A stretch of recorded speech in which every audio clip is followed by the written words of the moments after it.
For the Houston Astros, Vince Velasquez makes his third Major League start in quest of avoiding a sweep at the hands of the Seattle Mariners. He'll be opposed by former Astro Jay Happ. Hi, everybody. Alan Ashby and Jeff Blum with you as we get set for Game 3 here in the series. Last night, Dallas Keuchel, like with Lance McCullers in Game 1 of the series, struggling against these Mariners who are playing well. Really running into some issues. I don't know what it is, but they didn't have their best stuff. But I also give a lot of credit to the Seattle Mariners hitters, putting up some great at-bats, making them throw a lot of pitches and getting into that bullpen. Seattle Mariners pitching has been good in the series. That would be an understatement. 13 strikeouts against the Astros in Game 1 and 15 last night. What is going on? These guys are lights out. You're facing a team that can't hit the fastball, but they're not very good with fastballs at 93-plus miles an hour. They're hitting 212 on the season against those fastballs. But what the Taijuan Walker and Elias were doing throwing that fastball aggressively in the zone. They were getting ahead of these Astros hitters. They didn't fall behind much. That's why the walks are low in these last two games. Only one walk in the last two games against a team that averages 3 per game on the season.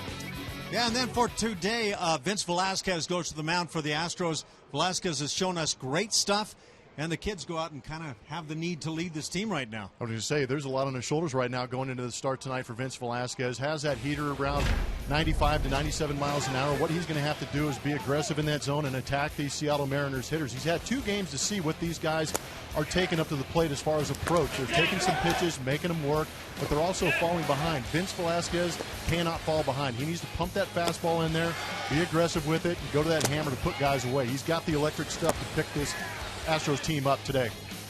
Coming up, so we celebrate Father's Day in the Emerald City as the Astros try to salvage a win against the Mariners. Blummer and I are back with all the action in just a few minutes.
By Southwest Airlines. Book your low fare now at southwest.com.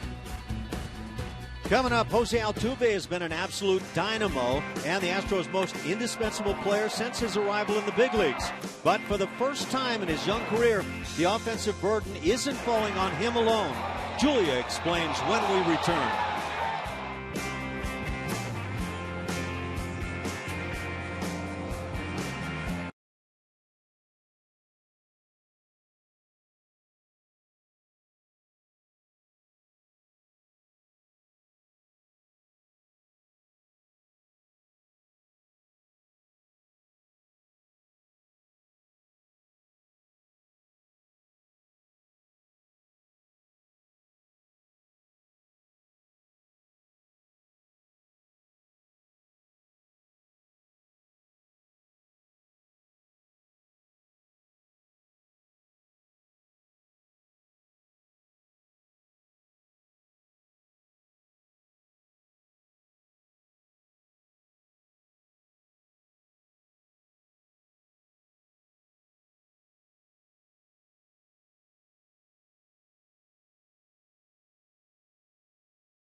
Father's Day. The Astros and Mariners wrapping up a 3-game set. The Astros will be facing J-Happ today, and Jose Altuve, the second baseman, still missing from the Astros lineup, still dealing with that right hamstring discomfort. He's missed the last 4 and the last 6 out of 8 games, so tough for him to be watching this team. You know he wants to help out a lot, but today things were looking good out on the field. He's been taking BP the last few days, but check this video out. He looks good to me, so you know he's getting close. That hamstring is getting much stronger, but they do want him to be 100% before he returns because of the way Altuve plays, going all out on every play. He's our TXU energy power player, and he's been such a big part. You know, they're missing this bat out of the lineup right now, especially in the last 3 years. Of course, the AL batting champ, you see his numbers over 300 for the last 3 seasons combined, the OBP 344, and the stolen bases.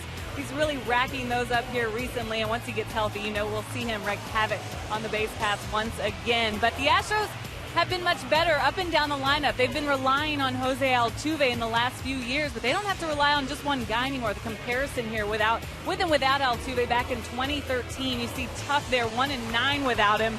Altuve playing a lot of games for this team, but without him, just such a difference. The runs scored, the team average dropping way down. And then here in 2015, I talked about the lineup being much better, maybe taking some pressure off Jose Altuve. They're 4-3 without him this year, finding ways to win. Of course, the long ball being a big part of this Astros offense. They've been a lot more fun to watch, but they are missing Jose Altuve and his energy. He actually had a batting helmet on, guys, before I toss it to you, and I was told by AJ Hinch that he was available to pinch hit last night, so you know he's getting close. We're all excited to see Jose Altuve back in there. Thanks a lot, Julia. And you could see the skip, AJ Hinch, smiling and kind of laughing along with Altuve as he got his work in. Blummer, it would seem that maybe we see Altuve possibly as early as tomorrow night in Anaheim. Yeah, I think it'd be a good thing. What impresses me most about some of the numbers that you saw without Altuve in the lineup gives you credit to how deep this ball club is. Being able to have a guy like Marwin Gonzalez be able to sneak into that lineup, kind of hold down the fort a little bit until the little man's healthy to get back in that lineup. And speaking of lineups, the Astros lineup, starting lineup brought to you by Southwest Airlines. In the top spot, it's the hot George Springer playing in right field. At shortstop, Carlos Correa, and the DH is Evan Gattis. Middle 3, Chris Carter, Colby Rasmus, and Domingo Santana. And the bottom 3, Luis Valbuena, Marwin Gonzalez, and Jason Castro. J-Happ for the Seattle Mariners. Fastball, curveball, slider, changeup. Pitching pretty well here in the safety of Safeco Field. And that first pitch of the afternoon misses down and in on George. George took a first pitch in game 1 of this 3-game series, launched it, his 11th home run on the year, to left field. And now fouls it. The count is even at a ball and a strike. 68 degrees here this afternoon as the game starts at 1:10 locally, 3:10 in Houston. Happ has allowed 7 homers on the year in 13 games. Batting average against it, .275. Finds the knees. It's 1-2 on Springer. The Astros need a win to avoid the sweep here this afternoon.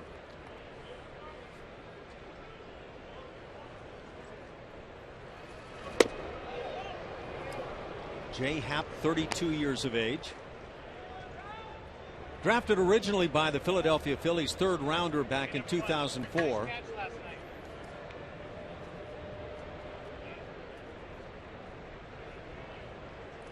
Left-hander brings the 2-2. Springer fouls it back.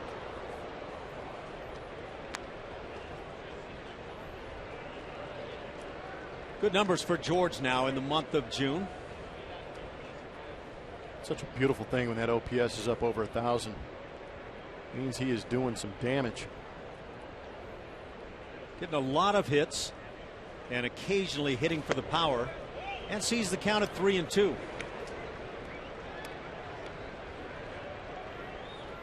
Really working that down and in part of the strike zone on George Springer. Tall, lanky J-Happ gets out over that front side, works that downward angle. Springer has drawn 36 walks on the year, now drills one to center field. So a rocket for a base hit to start it this afternoon. That has speed aboard for Carlos Correa. He's no longer missing pitches. Right. I think we talked about it early in the season with George Springer. The swing is so good. Sometimes you get that uppercut going a little bit. But here in the last month, and you saw it in the graphic we just put up, the man is swinging the bat right now. 14, not missing those mistakes. Yeah, 14-game hitting streak with that line shot.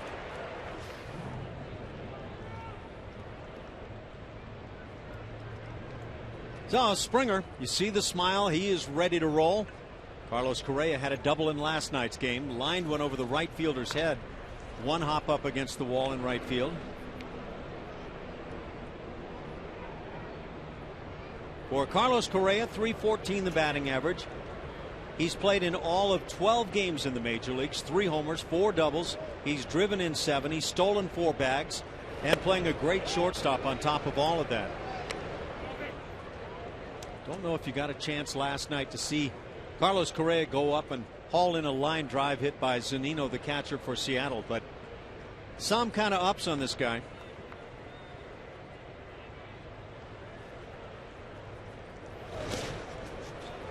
Pitch gets away from the catcher Sucre. Springer digs for second and makes it as that throw goes into center field, and maybe fortunate that Sucre didn't make a good throw.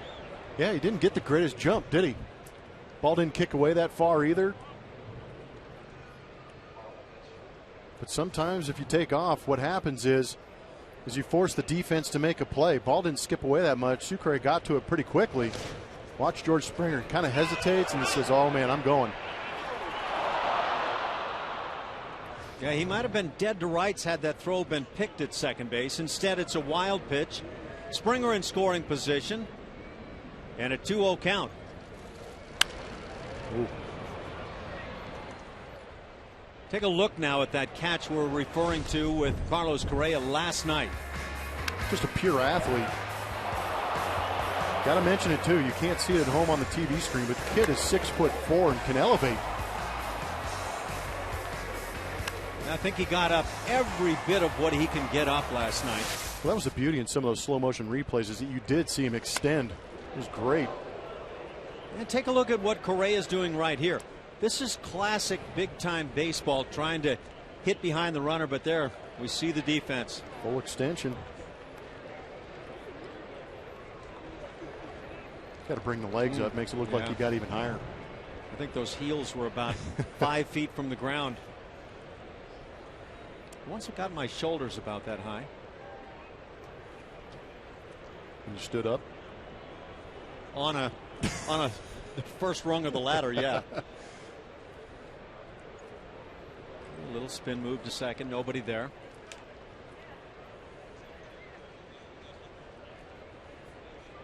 So Correa takes his first couple of swings shooting for right field.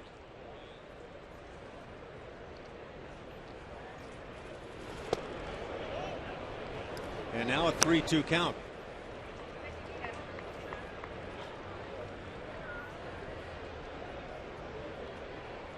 AJ's had some great things to say about Correa, obviously, for what he brings to this team as far as talent, but it's just some of the conversations that he has. He is constantly talking about the team and winning. Hits it on the ground to shortstop. Do they have a play at third? No. As they get the out at first base, alertly moving to third, George Springer. And he can really move when he needs to. That was a good read. We'll take a look at the defense here at Safeco Field behind Jay Happ. Out in the outfield, you're going to see Seth Smith out there in left field. James Jones in center. Mark Trumbo playing some defense out in right field. Across the infield, Kyle Seager and Brad Miller, mainstays on the left side. Robinson Cano and Logan Morrison on the right side. Jesus Sucre will be behind the plate working with Happ. And the infield drawn in now as Evan Gattis stands in. Well, that was a tough read and one that most players certainly should not take. But George Springer, with his instincts and speed, able to get to third base. That was all speed. But speed makes up for things like that sometimes. Happ trying to work inside on Gattis. There's that ground ball. Ball wasn't hit well, and it's kind of tough. when you're charging in as a shortstop to try and throw back to third base, because you want to be accurate with it, because if you're not and the runner is safe, then you got first and third. And nobody out. Gaddis gets jammed and pops it foul. Happ each time trying to come in on the hands of Evan Gaddis. It looks like Happ is trying to create that angle down and in. Most of the pitches we've seen to the first three right-handed batters in this Astros lineup, a lot of those pitches have been down and in. Gaddis leads the club in RBIs at 40. Chris Carter is behind at 35. Again, they come in. High chopper is foul. 2-2 on Gaddis. The Astros trying to jump on top. The Houston Astros still in first place in the American League West, and they lead by 2.5 games over the Texas Rangers, who lost yesterday. Angels at 4.5 back. The Seattle Mariners are coming on. They're 7.5 games behind now and just 5 games under 500.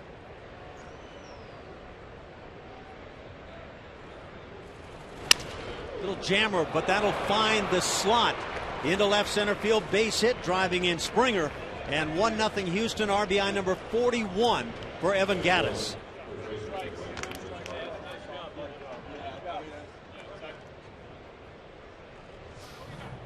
Good piece of hitting, taking advantage of having that infield in.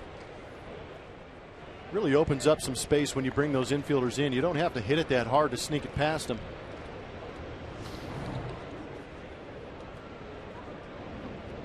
Still one out. Chris Carter at the plate. 0 for his last 7. And there's what you're talking about, Plummer, trying to work that angle down and in. 207 that batting average. Does have 12 home runs. George Springer having that chat with AJ Hinch. What do you think that's about? Probably just going over the time that he had out there on the base paths, reading that ball in the dirt, maybe talking about that. Talking about taking off for third base. But I just love the fact that he's talking to everybody. You would hate, well, I hated playing for managers that didn't say anything to you. You want that guy to come over and critique you, criticize you, let you know what you could do differently to make that team better, instead of having just getting buried behind the scenes and eventually you're off the ball club. You know, and that also could be a case of the conversation beginning with, that's an amazing ability you have to be able to get to third base on that ground ball to short. Could be the, you should be thankful for your skills. Pure appreciation. And because of it, 1-0 Houston.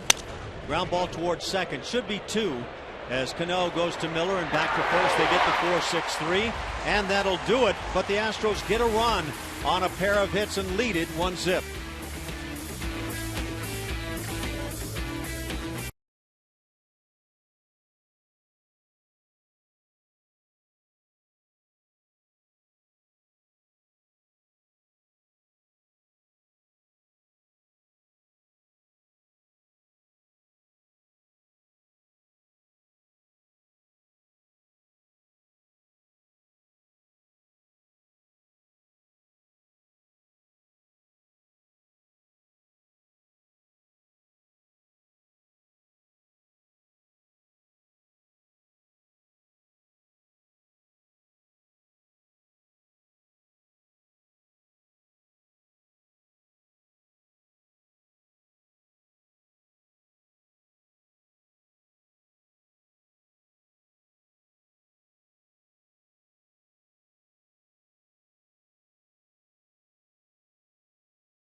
wasn't for you guys, any of us wouldn't have been here, especially my dad. Love you, Dad. Thank you for everything you've done. Appreciate it. Love you. Really nice to hear, and a happy Father's Day as well to every father out there watching. As we now get set for the Seattle Mariners, they will line them up with Logan Morrison, Mark Trumbo, Robinson Cano, followed by Nelson Cruz, Kyle Seager, and Seth Smith. And the bottom three, Brad Miller, James Jones, and Jesus Sucre. The Astros pick up a run in the first inning as George Springer came up with a base hit, moved to second on a wild pitch, and then moved to third on a ground ball to shortstop. Evan Gattis had the benefit of batting with the bases, or the infield rather, drawn in, and hit a little jam shot that got through for a RBI producing single.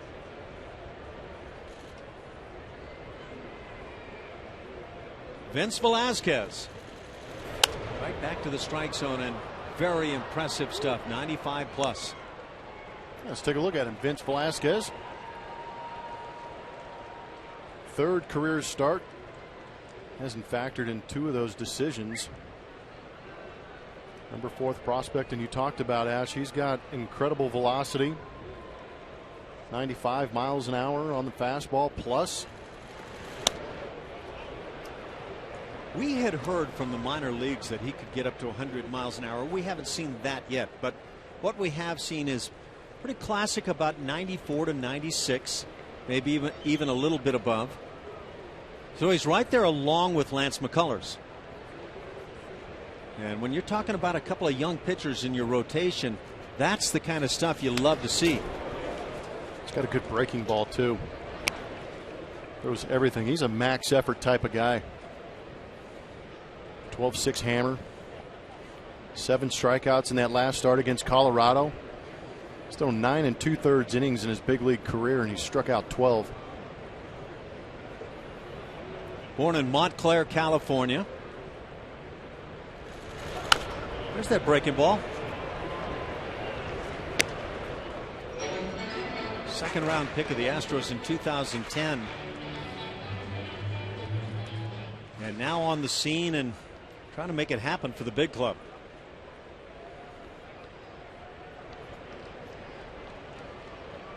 Certainly has the stuff to stick in this rotation.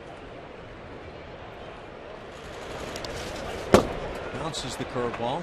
2-2 the count. In 5 seasons in the minor leagues, Vincent Velasquez went 25-14, so you would say right away he's been a winner. His ERA through those 5 years, 3.26. Allowed far less hits than innings pitched. Just over 7 hits per 9 innings throughout the minor league career.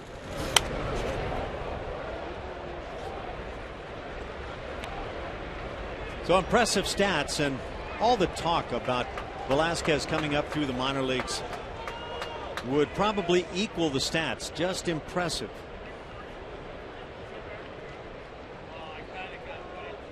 Two and two, leadoff man Logan Morrison. And as we've seen in those previous 2 starts with Velasquez, games that take quite a while, a lot of foul balls, has a pace that is not ideal, at least for his fielders behind him, and another foul ball. Outside of the fact Logan Morrison's proven to be quite the nuisance. You know, there are some pitchers who just have a fastball that you try to get to and you foul it off. I don't know if that's the case with Velasquez.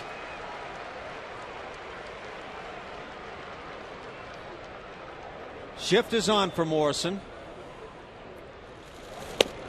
And now 3-2.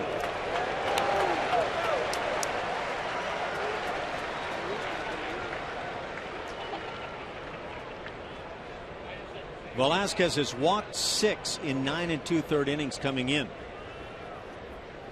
And that's up over 5.5 per 9.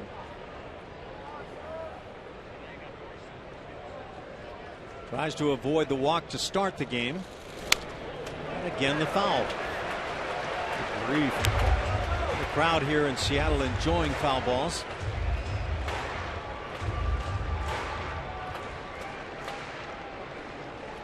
Pretty good crowds in these Yes. 3 games we've been up here. Over 40,000, almost 41,000 the first night.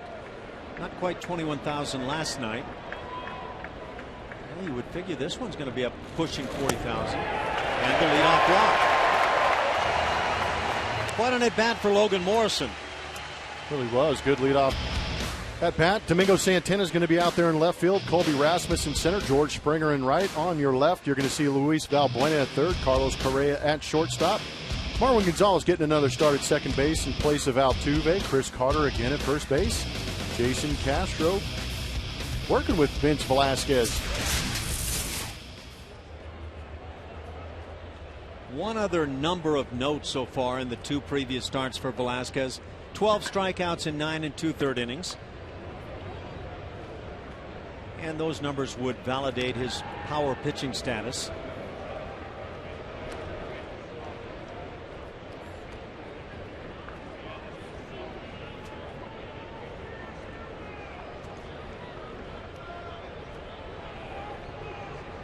Mark Trumbo at the plate.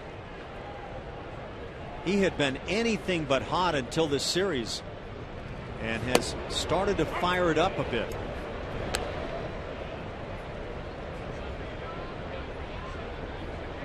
Trumbo now hitting 192 in a Seattle uniform. Has 1 extra base hit. That a home run here in the series against Houston.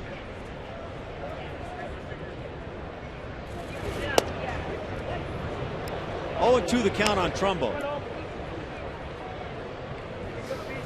It's that curveball we talked about. If you haven't faced a guy ever trying to pick the ball up sometimes and react, can be a little bit tough. That wasn't the best breaking ball in the world, but still able to put a little bit of a wrinkle on it, tie up Trumbo.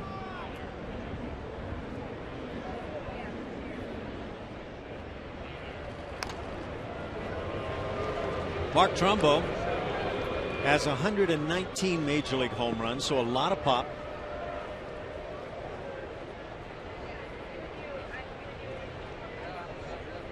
Mentioned the 1 home run he's hit with Seattle. He has 10 on the season. Started the year with the Arizona Diamondbacks, hit 9 there. And that breaking ball even slips a little bit more, stays inside.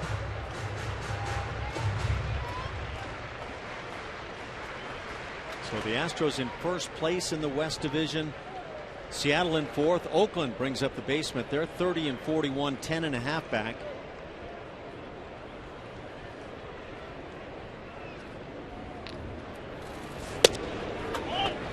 And a 2-2 count. Last 5 years for Trumbo, and you can see the numbers. Impressive power numbers. Yeah, we talked about it in a couple other broadcasts, how he was putting up those massive home run numbers in a spacious left field of Angel Stadium.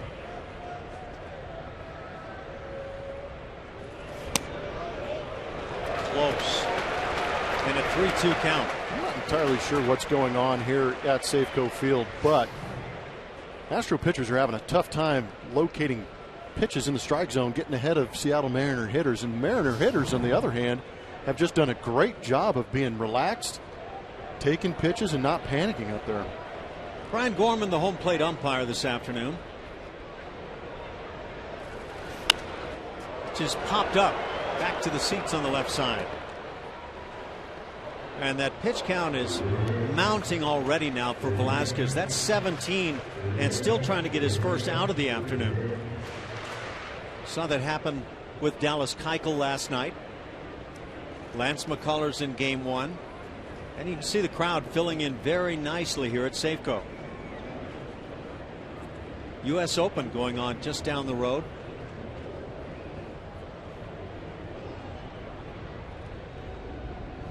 Three and 2.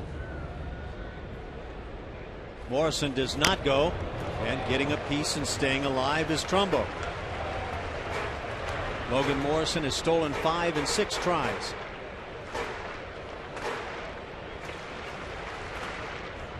These Mariners have not run a lot. They haven't run successfully on the year.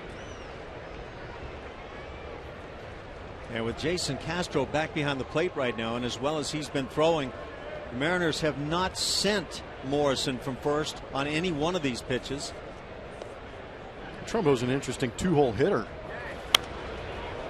He'll pop it foul back to the seats on the right side. It's just an inning of foul balls. It kind of backs up my early impression of watching Velasquez games. It's a lot of foul balls. Just a tough kid to square up. A lot of hitters getting used to him, but the more pitchers that these hitters see off a guy like Vince Velasquez for the first time, the more comfortable they're going to get with him. My impression in watching the same velocity fastball, maybe a little bit more from Lance McCullers, is that hitters swing under it. But with Velasquez, they get just a piece. Popped up. This one's going to stay in play. It's now Marwin Gonzalez making the call as Carter backs off, and out number 1. And it never looked like Chris Carter wanted a piece of that one. Some guys in the infield just don't like the pop-up.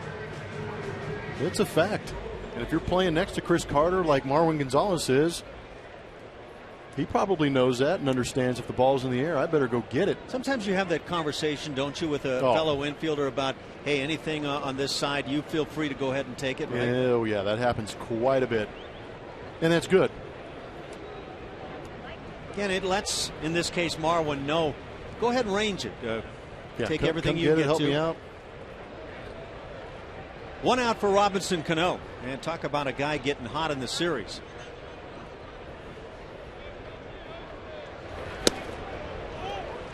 Got those old-time socks. I don't know, did Junior wear them like that?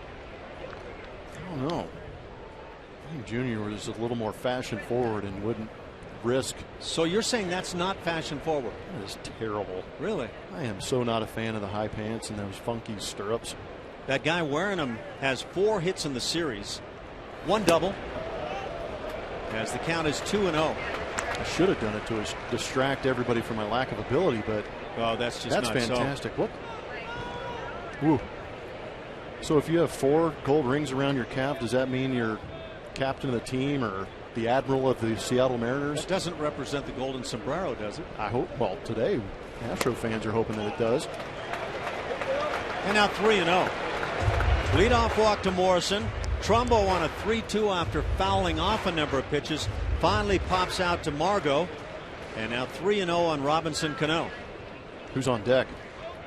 Well, that would be Nelson Cruz, so not your ideal scenario. Oof.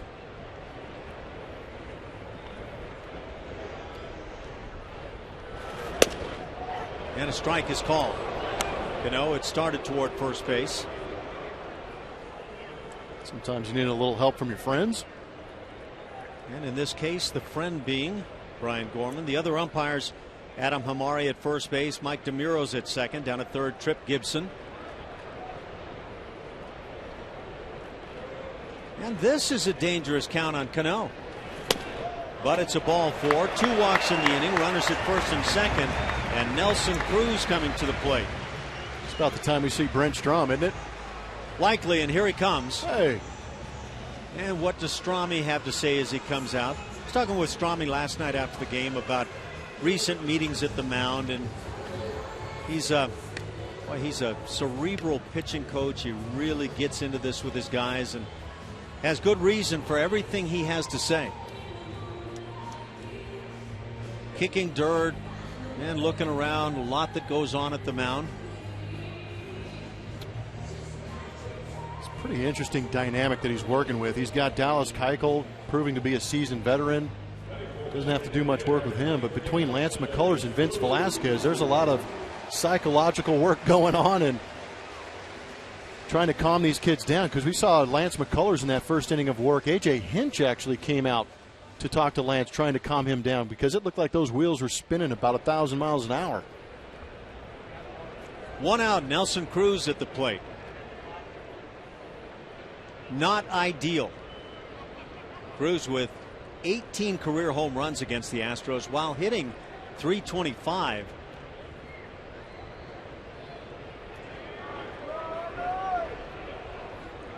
Cruz in the series with 3 hits, 1 of those a home run. That came in last night's game. He's also reached via the walk 3 times here in the series. And the breaking ball finds the strike zone. You wonder, was that part of the conversation? Look, if you're struggling with your fastball, see if you can mix in that breaking ball. Pretty good one to start off with.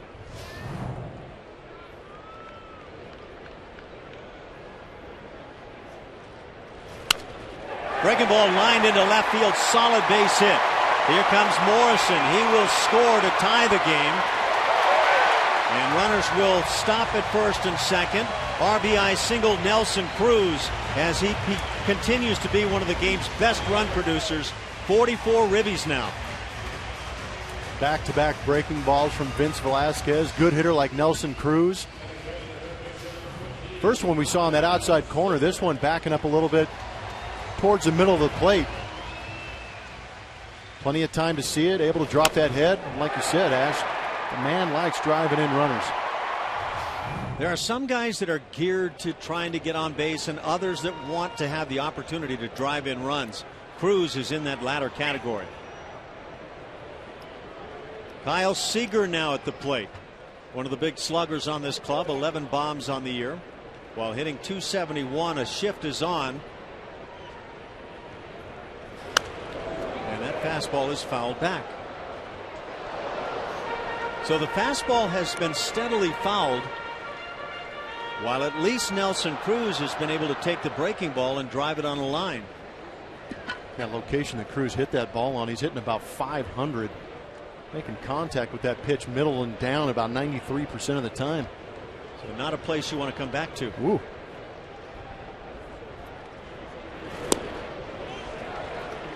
Appeared to be the changeup. It's a ball and a strike.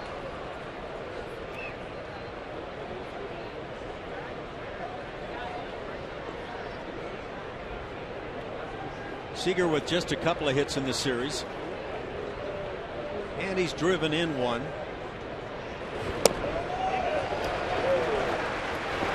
Two and one. And this is one struggling half inning.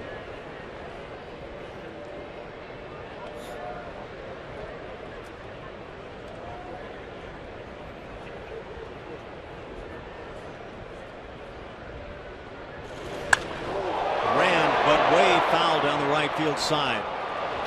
That is officially getting the barrel of the bat out.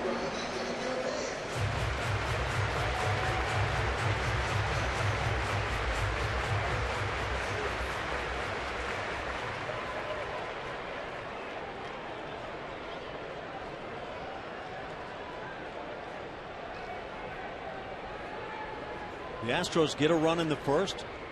Seattle has responded. Popped up shallow into center field. Colby Rasmus, glasses gleaming, will make the catch. Second out of the inning. It'll bring up left fielder Seth Smith.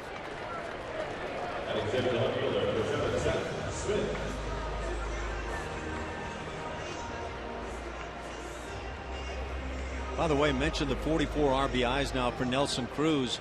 It's Miguel Cabrera. Who else leading the league? Actually tied with Stephen Vogt at 51 ribbies right now. Mark Teixeira, Jose Bautista, Prince Fielder, Josh Donaldson, Henry Morales. Other names right there at the top.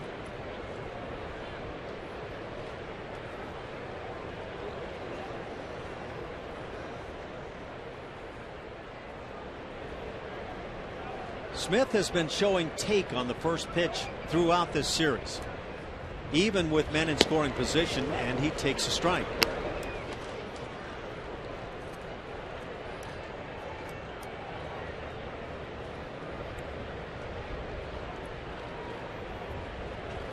Hitting .258 on the year. 6 bombs, number 6 coming last night. It's a ball and a strike. So 15 walks from Astros pitching in the first 2 games, 2 here today. Location is a huge issue right now here in Seattle for Houston Astro pitching. That's all it comes down to, is they're unable to work ahead of these Seattle Mariner hitters. 2-1, and there you go, right behind.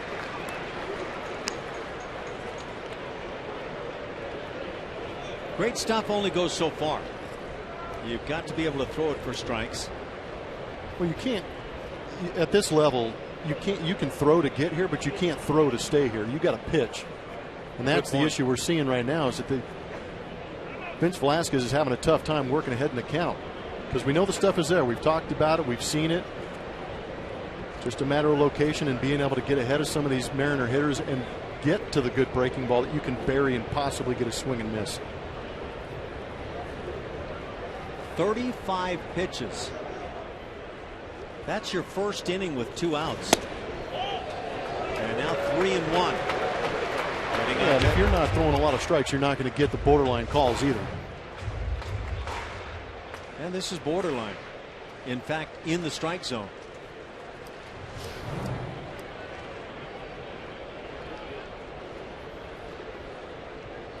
Yeah, when you're all over the place, you're right. You're just not going to get calls that maybe you should get.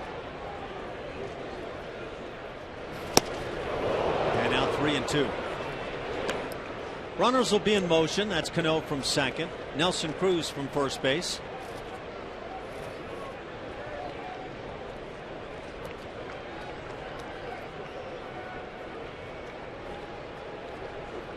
Come out of this inning tied at 1 would be a very good thing for Houston. It's actually a really good point. Runners go. And ball 4. That'll load them up for Brad Miller. Third walk of the inning to go with the base hit by Nelson Cruz. And it's reminiscent of that rough second inning last night for Dallas Keuchel. Yeah, it was wild to watch Dallas Keuchel. Usually, we know the walks are going to be up, but usually he's nibbling off the edges and doesn't get some calls sometimes. But he was unfortunately a yard sale.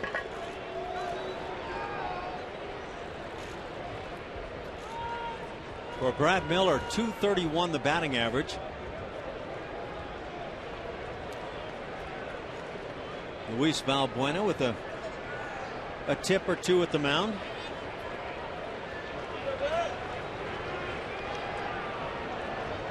Big out to get right here. Miller has some pops, 6 homers.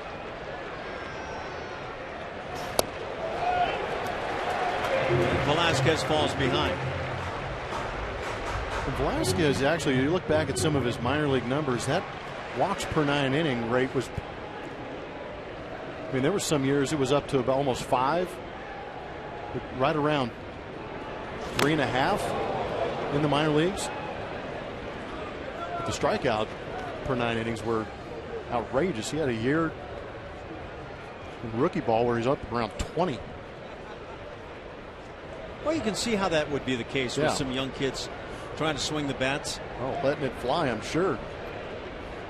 26 in the 3rd innings at Double-A this year. He was averaging about 12.5 strikeouts per 9. And now 2-1. But again, right back to the 2 starts this year in the big leagues, averaging over 11 strikeouts per 9. So the strikeout pitch is there, but he's got to be able to stay away from the walks. The 3 walks in the inning now make it 9 walks already in just the 3rd major league start. That's in 10 1/3 innings pitched here in the major leagues. Teams are going to recognize that and make him throw that fastball in the zone. 2-2 the count. And again, we continue to see the fastball when swings are made. A lot of foul balls. And what that equates to, as Roberto Hernandez already getting loose in the pen, is a huge pitch count total. And we're talking 42 pitches already. That means possibly 2 innings and pitch count gets you out of this ball game.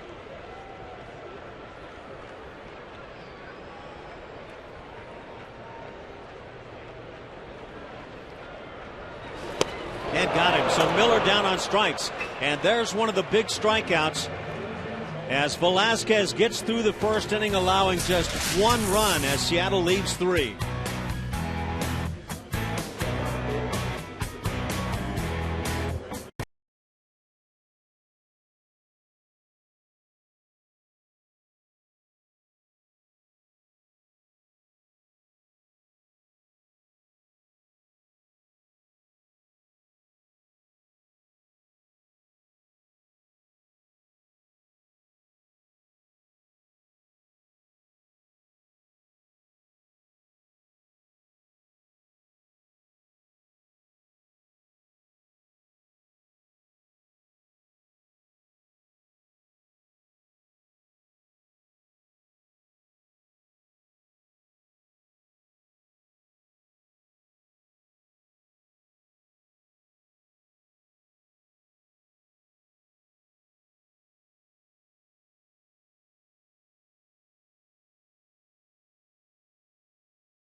Make memories at an Astros ball game with family-friendly activities at every Sunday home game presented by Kroger.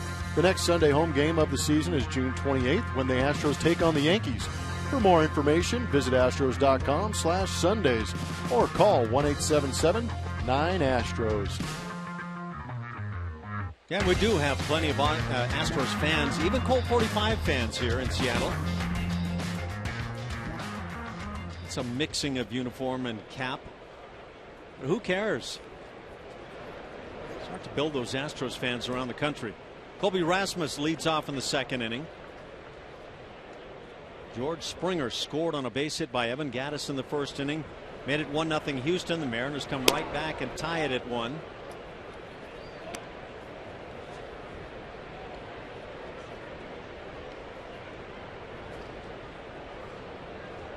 Wide open left side, aside from Kyle Seager playing, shallowed up at the third base side. It's a ball and a strike.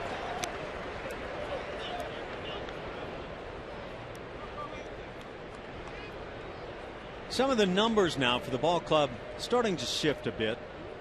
They're 34-3 when scoring 4 or more runs. They had gone undefeated quite a while in that category.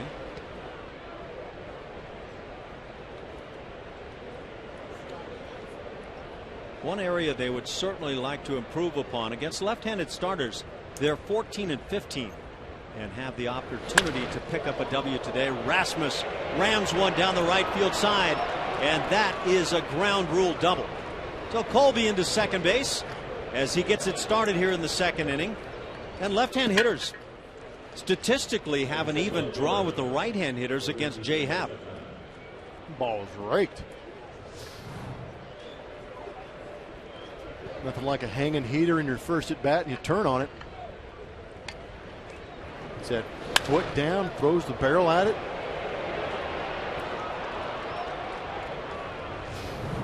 Colby Rasmus now with 14 doubles.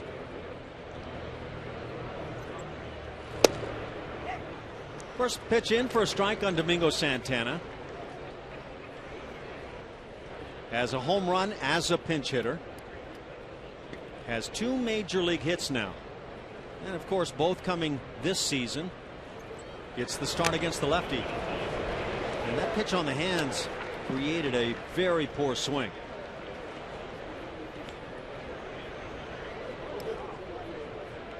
Fourteen doubles tied for the team leadership for Colby Rasmus.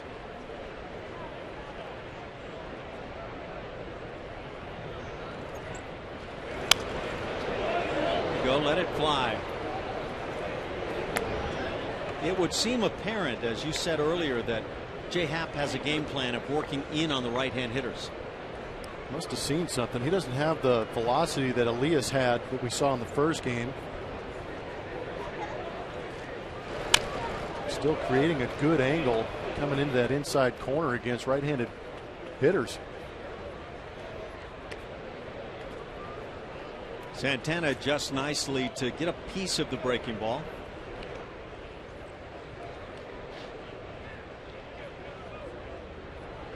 Outfield shaded toward right center. And that was close.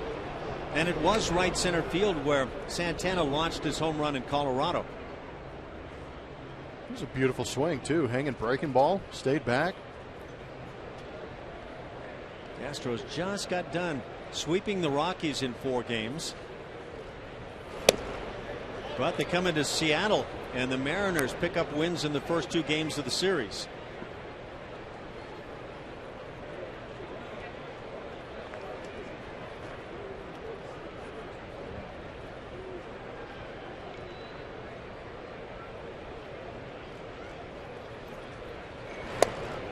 Strike 3 call.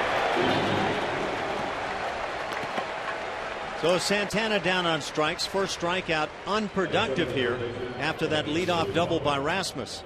Pounding that inside corner. Sucre kind of set up down the middle, but does a good job of framing this one up. Catches that down and in corner. That's tough. You're out there with a runner on second base. You want to move him to third base by hitting that ball to right field. So mentally you're thinking, get me a pitch middle away that I can go with. And Happ does a great job of locating down and in. kind of locks you up mentally, unable to pull the trigger. And now Luis Valbuena at the plate, hitting 185.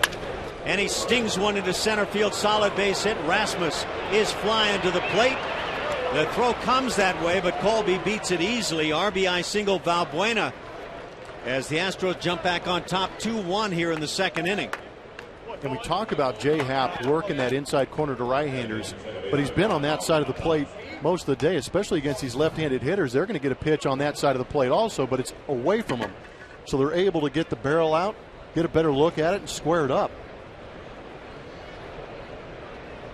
And again, statistically, left-hand hitters are not having any tougher time than the righties against Happ.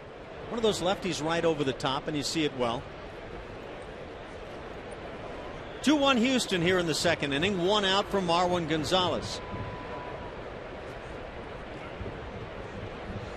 Luis Valbuena now with 32 ribbies. This has popped right over our heads. Thankful for that. I lost it in the beautiful sky here. We've had some tough skies to deal with. Denver had some rough ones.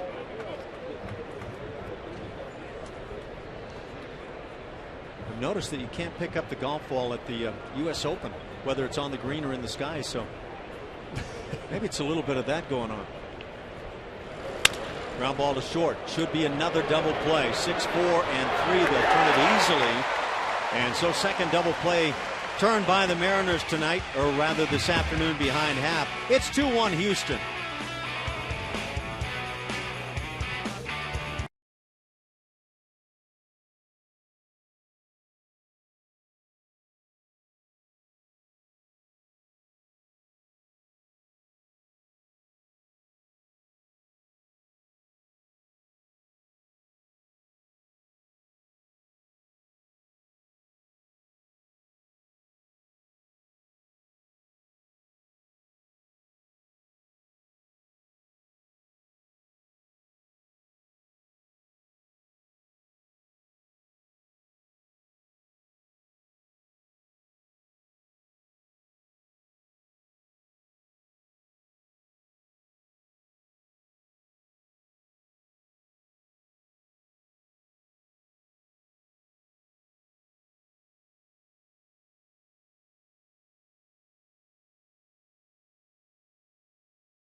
Back to work here and making his third major league start. We're still getting to know him, as well as Lance McCullers, these young guys in the rotation now. And it's probably easy to compare them, both jumping from Double-A to the big leagues, as well as being hard throwers. But A.J. Hinch said today these two guys are really different. McCullers with the movement on his fastball, and Velasquez most of the time has a better feel for his changeup. But both obviously with high upside. Personalities different on the mound, though. But watching their pitch count, guys, he said that he'll work it a little bit differently as far as innings and pitch count, especially since Velasquez started his season so late. Didn't make his first start until May, dealing with that lat strain, so hasn't thrown a lot of innings at this point in the season, guys. Thanks, Julia. And he's going to need some latitude in terms of pitch count. He's now at 45 already, trying to get that first out of the second inning. It's a 2-1 Houston lead. This is interesting right here. Most pitches in one inning from starters this season. David Price, that was against the New York Yankees. 51 pitches in the first inning. All of those guys came first or second inning, so early in a ball game, oftentimes where a pitcher can really struggle. Chris Archer on that list. I didn't know he had a struggling inning all season. It is surprising. David Price as well. It's a strike. It's 2-2. Boy, a lot of taking going on. James Jones at the plate. Speedy outfielder. Still looking for his first hit. Just recently called up. And now 3-2 the count.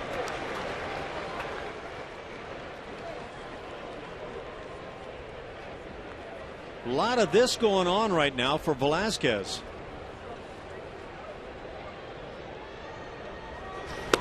And down on strikes as Jones does him a favor, offers on the high heater. What do we love about Lance McCullers? That electric arm, the attitude. Never really feels like he's out of it. He got roughed up a little bit here in Seattle, but still see that he's got some pretty effective stuff. Nasty, firm slider. But since it's Father's Day, got to give Dad a little bit of love. See if there's any similarities in that long, whippy arm coming at you. Popped up on the left side, but that'll be back in the seats. 9-hitter Jesus Sucre at the plate. Sucre has one hit for the M's. He's hitting .050.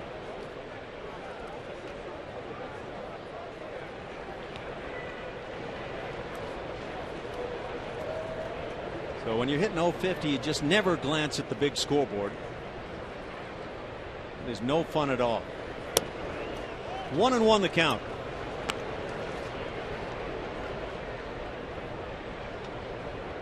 Yeah, that's 1 for 20.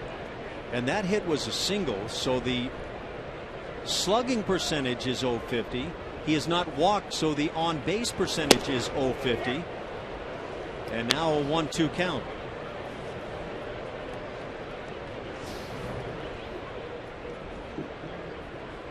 Hopefully this is a sign of things to come. Painting that outside corner. Get consistent at it.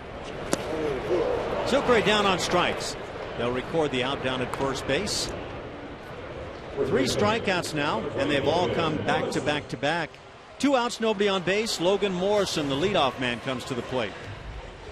If you're able to locate the fastball on that outside corner like we saw that third pitch, you can go ahead and do things like this. And again, if you're working ahead, catch them leaning out there, maybe trying to protect against the fastball and then break off a hammer.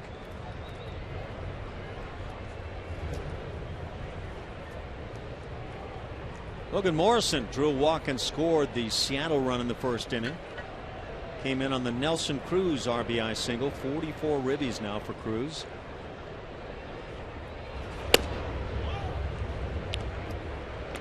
Velasquez walked 3 in the first inning.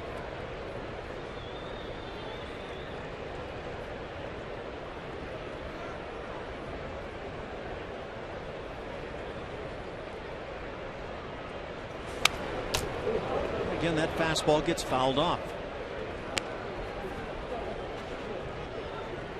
Now, I'll go back to the comments about Lance McCullers and his fastball and movement and all that sort of thing. And having caught, my impression with McCullers' fastball is that he's got that four-seamer that just rides and bats never get to it. It's not like it runs to one side or any of that kind of thing. It just has that total life that keeps it above the bats.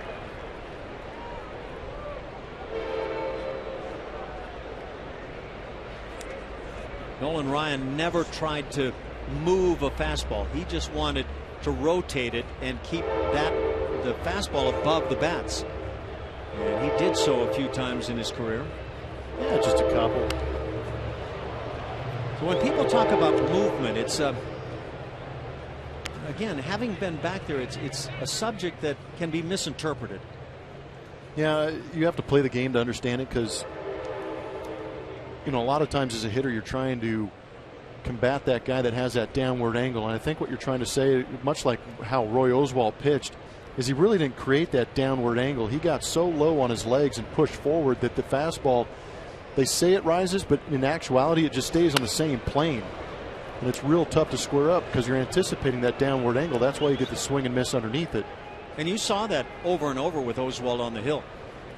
Yeah, but it's that guy that gets right behind the baseball, that rotates the four seams, spins it hard, and then has velocity to hold that on line as long as possible, and hitters just swing under it. And to me, that's what I see with McCullers.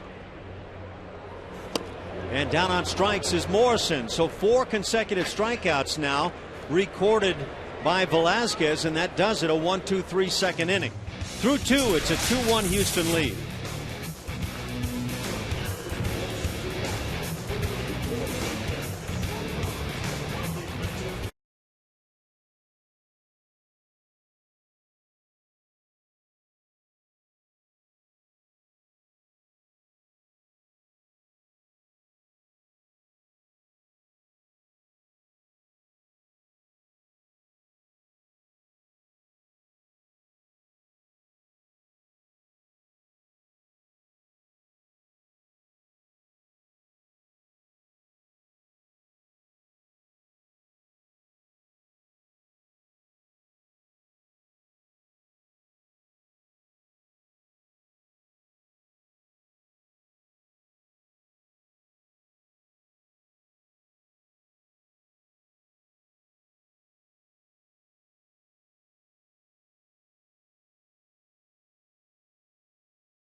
Tonight home game is $1 Hot Dog Wednesday, presented by Nolan Ryan Beef. The next $1 Dog Buffet is Wednesday, July 1st, when the Astros take on the Royals. For more information, visit astros.com/$dogs or call 1-877-9-ASTROS. Thanks, Julia. Sounds good. I am ready for it. I've known this guy. Jason Castro Now. ready to lead off here in the 3rd inning. Castro hitting .224 with 7 home runs on the year. 2 runs on 4 hits for Houston, a run on a hit for Seattle. Jay Happ now with his 37th pitch as he starts the 3rd inning.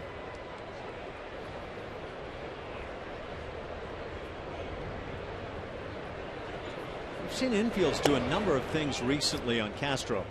Seattle not playing the shift that we've seen with some clubs.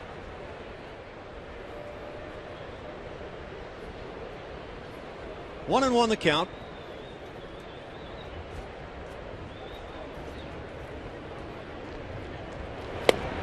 And now 1-2 on Jason. A couple of left-handed bats already with hits today. Colby Rasmus leadoff double in the 2nd inning, and he scored on the base hit by left-hand hitting Luis Valbuena.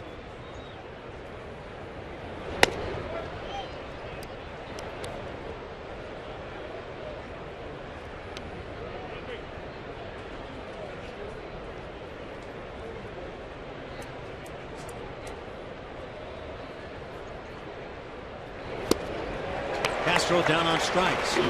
2nd strikeout by Happ. 1 out for George Springer. Just a reminder, as you enjoy a cold one, to look forward to Miller Time later in today's game. Brought to you by Miller Lite. George Springer scalded one into center field in the 1st inning. Moved up on a wild pitch, moved to 3rd on a ground ball to shortstop. It was a gutsy play by George, but he beat it. And now grounds to 2nd base. Cano throws him out. 2nd out here in the 3rd inning.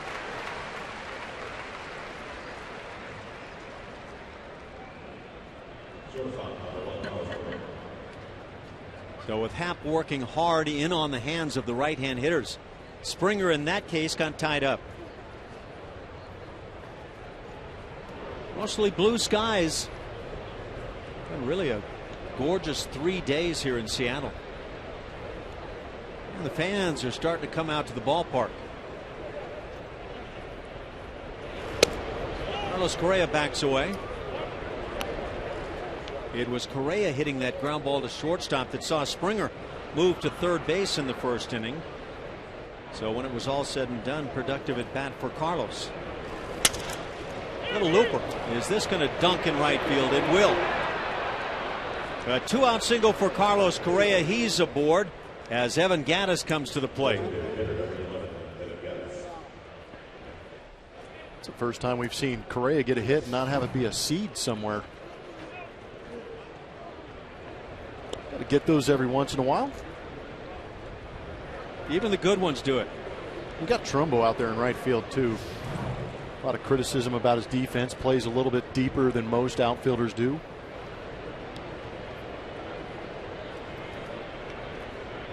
Yeah. You want to be on the same page as those two guys. 3 steals in 1 game.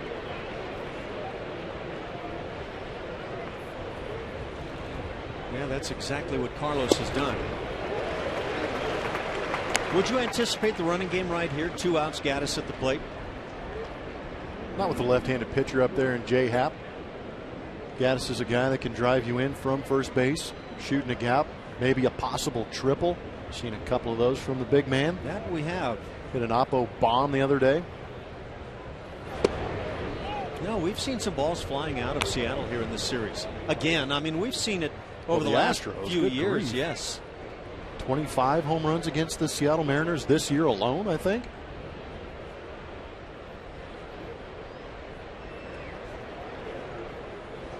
Yeah, they've hit 4 in the series, came in with 21, so the math would appear to be right. Isn't that amazing? 25 home runs already. We're in June. Against one club, 25 dingers. Pretty impressive. Of course, the Astros leading the major leagues in long balls. They start the day with 101 home runs.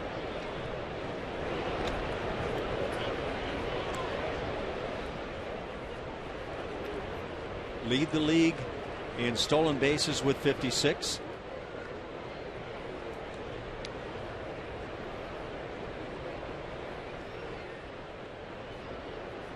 It's been a very different Astros club than we've seen in some regards than recent years. Drive into right center field, but there quickly is Trumbo, and that'll do it. A 2-out single by Correa. He's stranded. It's 2-1 Houston.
Got a pitching performance. It's going to be brought to you by Kubota. Vince Velasquez in that last inning against the Mariners figured it out. Had a rough first inning, but dialed it up, located some good fastballs, was able to get ahead. Put away Sucre with a breaking ball and then just blew the doors off Logan Morrison. Could that be a sign of things turning around for Vince Velasquez, who now has a lead? Options. That's what you need at the ballpark. Food options. There's plenty here. Mark Trumbo will stand in. 2-1 Astros as we go to the bottom of the 3rd inning. 4 strikeouts for Vince Velasquez. He has struck out the last 4 hitters he's faced after a very rough first inning. 3 walks and a base hit, and yet just 1 run for Seattle. Could be a frame they look back at and say, there's where we let it get away. 60 pitches now for Velasquez. It's 1-1.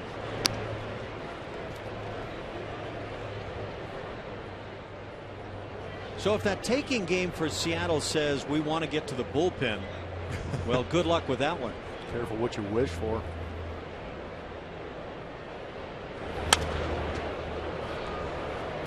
Another one of those foul balls. It's 1-2. And again, only 3 pitches in this inning, but still great location down in the zone. He's going to need to maintain that if he's going to try and stretch it out and get deeper into this ball game.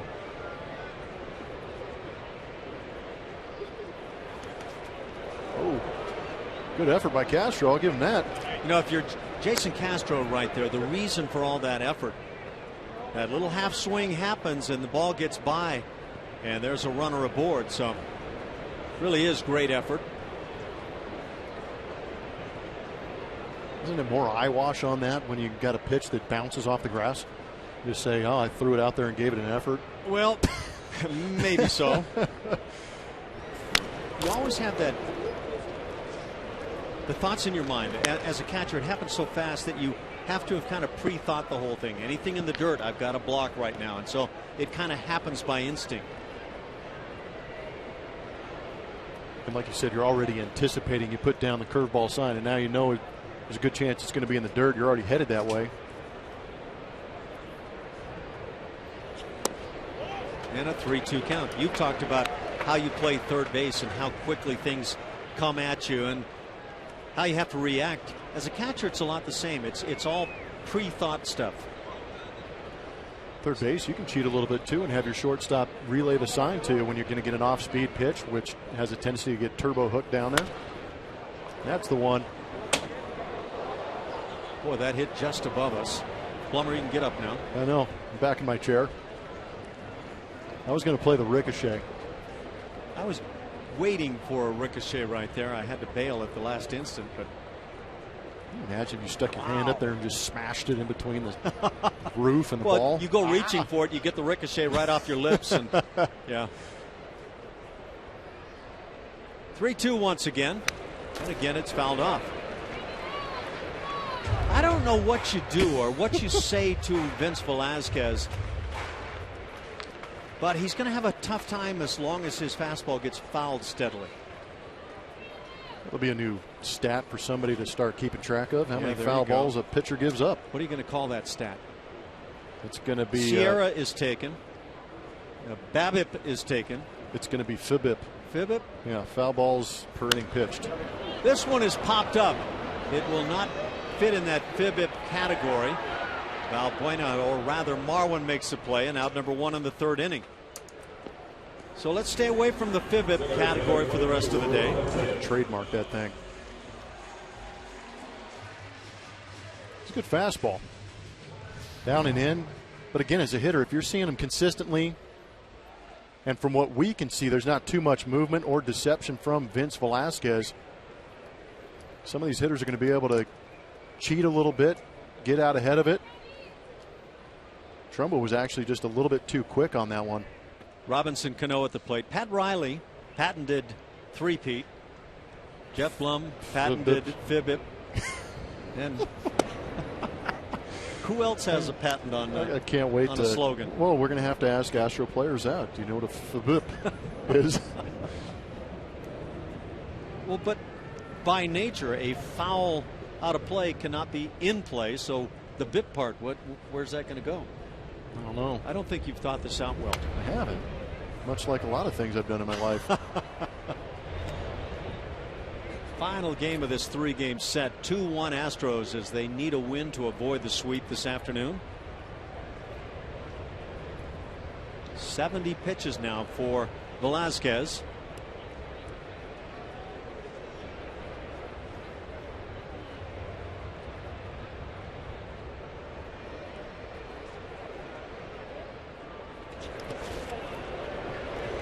breaking ball that lands in front of the plate.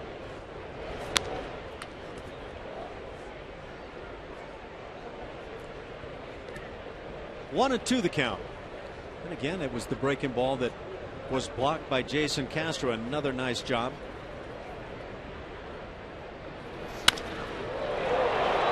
Drive down the left field side toward the line. And did he make the play? We lose sight down in that corner, but unable to make the play is Domingo Santana. I don't know. Can you see down that? I couldn't see that side. anything. That is a tough area.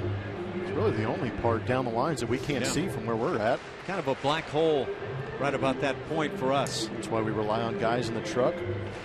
Getting up close and personal, you almost got that thing. That was catchable, wasn't it? But again, so tough. These foreign ballparks.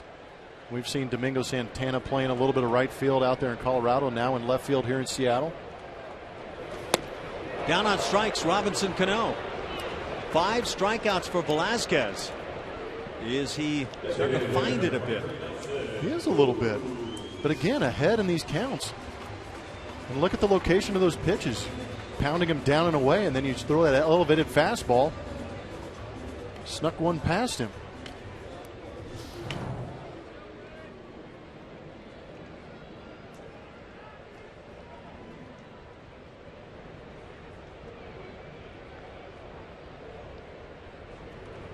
Nelson Cruz at the plate. RBI single in the first.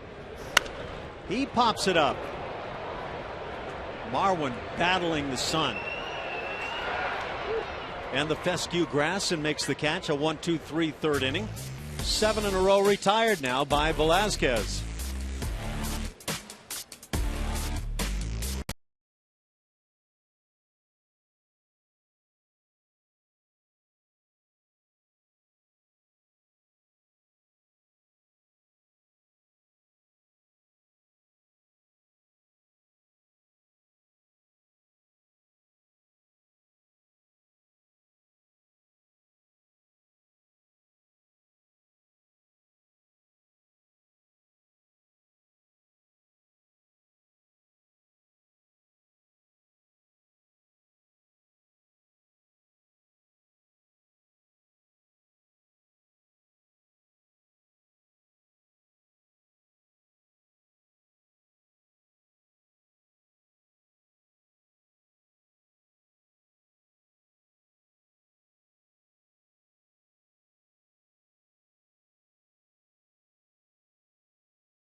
The ballpark here, Safeco Field.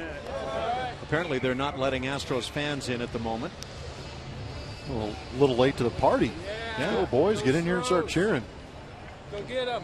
They'll be inside soon. Altuve is not in the lineup, sir, but maybe soon. It's time to fix the nails, and maybe this will help him not have to bite those nails the rest of the year. Let's see. You can gnaw on those things like nobody's business. Good time for Manny Petty.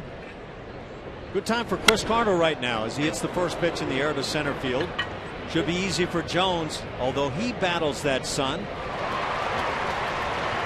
No fescue grass out there. It's 1 out here in the 4th inning. I thought somebody said they were putting on broccoli at the U.S. Open. It's a mixture. It's fescue, broccoli, and some other cauliflower. Yeah. They've got all kinds of things going on there. Colby Rasmus at the plate, doubled to lead off the 2nd inning and scored that 2nd run, and that's the difference maker in the game.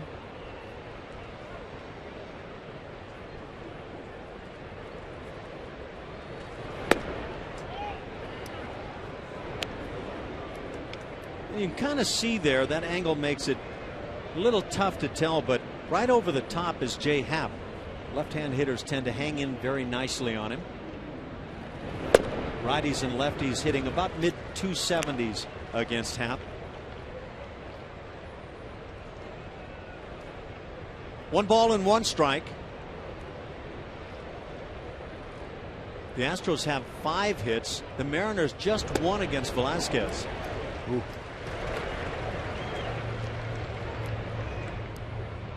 Generous on that outside corner, possibly. We'll see. A little extension.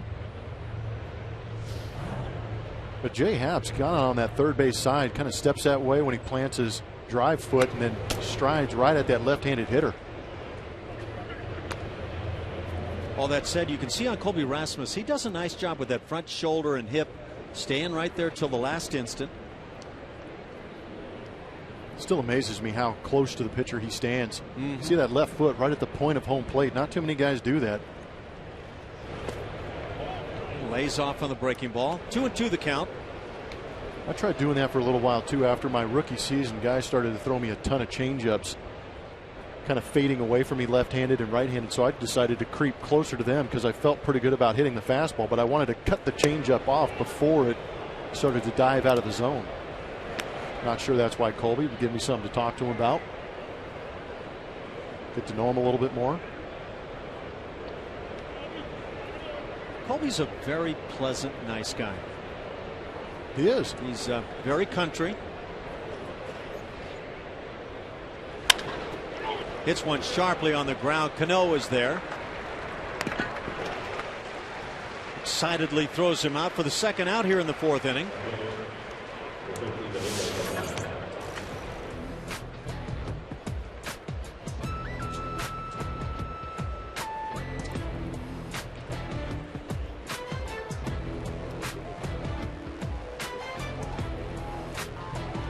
Feel free to dance. Domingo Santana fouls one down the right field side. 0-1 the count. Can I stop dancing now? Well, yeah. I mean, it's really at your own pleasure. Just didn't want that music to go by without. It was pleasurable. I don't know if you were paying attention. Shake your groove thing.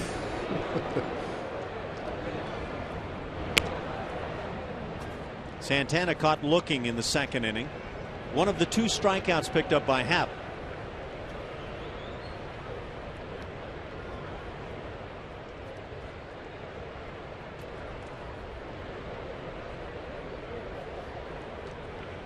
And the 0-2 pitch.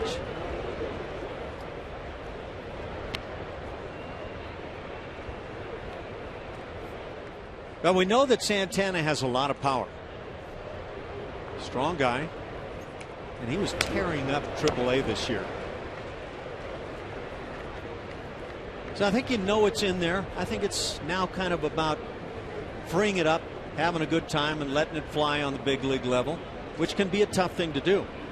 Well, it was disastrous last year, but I think getting that first base hit, first home run, kind of breaks the seal a little bit, so to speak, and now he can go about being Domingo Santana, because the numbers that were in the minor leagues were great. And he's just a kid.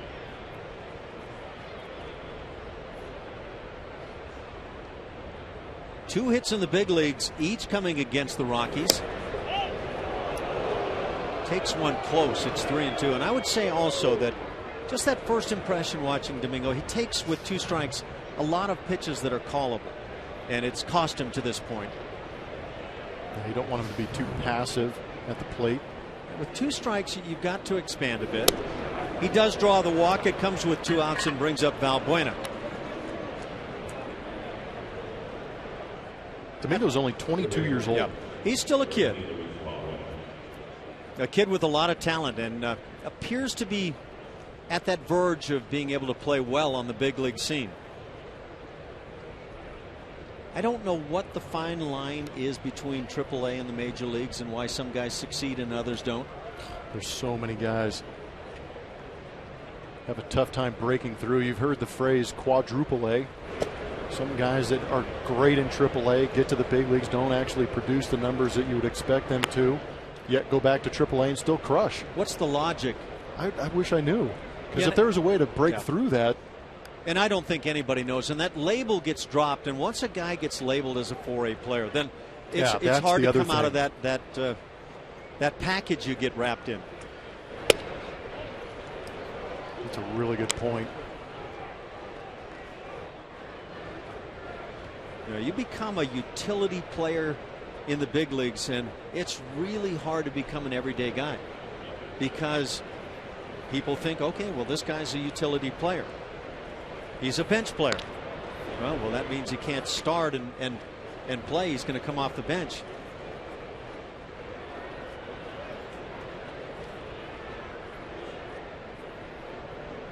Sometimes maybe a guy is a bullpen pitcher, and some guys will finally break free and be able to cross over. But it's tough. Valbuena has a big rip. It's 2-1. Thought I saw Reggie Jackson there for just a brief instant. That was very reminiscent. Going down to that knee. That was Bob Welch on the mound and Reggie trying to hammer it. I was seeing Charlie Huff flip knuckleballs up in the World Series. I think that the game when Reggie hit 3 home runs. Oh, yeah, that's right. Of course, there are plenty of examples. 2-2 the count. There was the Reggie Jackson at Tiger Stadium in the All-Star game that hit one up on the roof. And, of course, Reggie hit far too many to start trying to replay them. He had a pretty delicious bat flip too after he hit those home runs. Oh, he was the straw, pal. Yeah, he was the straw. Oh, you better believe it. Just ask him.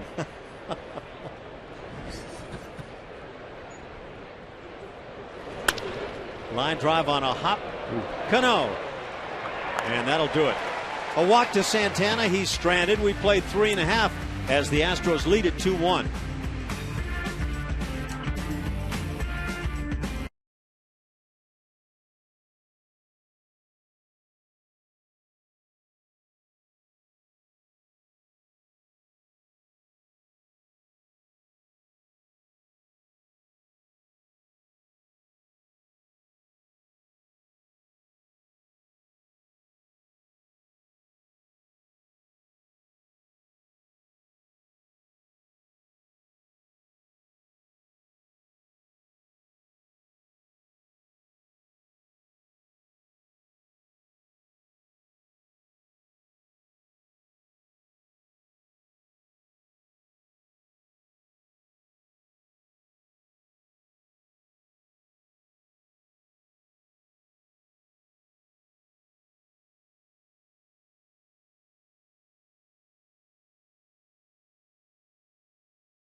Jr. becomes the 20th major leaguer and 6th youngest player to join the 500 home run club.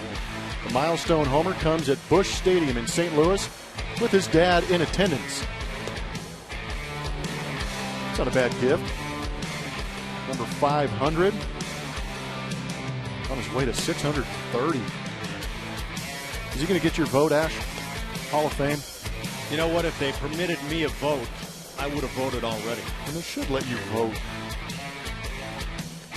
You know, it's that rare player that becomes so good that he gets a standing O at any ballpark. Yeah, that's who Junior was. And probably still is. He could show up and get a standing O.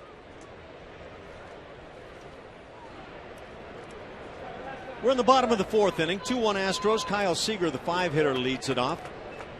Followed by Seth Smith and Brad Miller. For the moment, Vincent Velasquez has been finding it. He has worked the last couple of innings. 3 up, 3 down. Has retired 7 in a row overall now, and 5 strikeouts on the day. That fastball continues to get fouled off. Seager flied to center field in the first inning. Right off the end of the bat on the changeup. It was a great changeup. Now you start mixing that pitch in and you change everything for the hitter. I agree.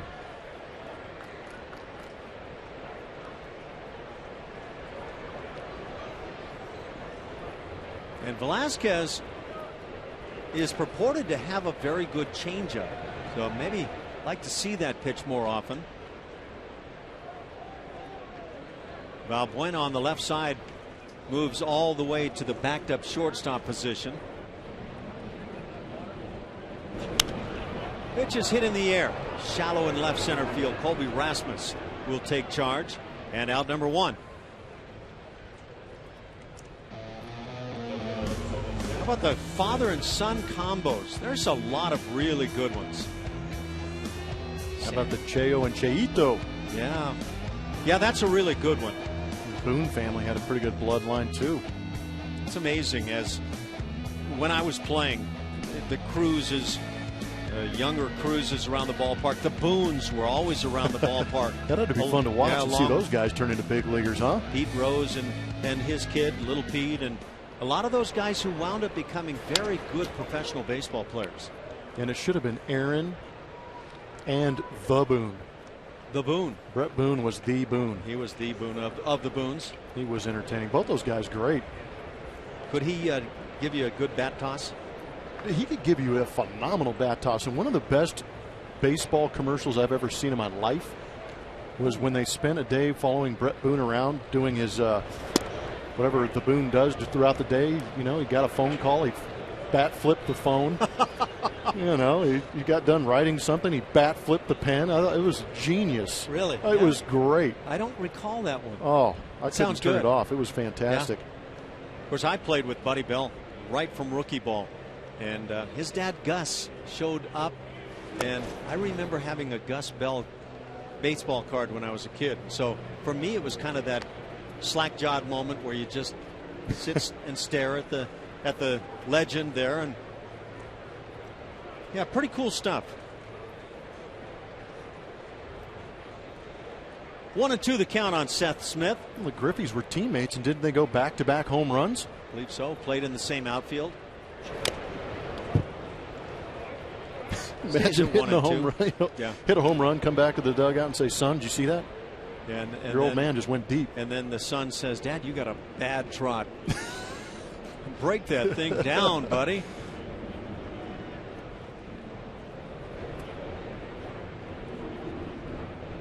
Dad says, "Yeah, you tried at my age." Well, Junior did. Yeah.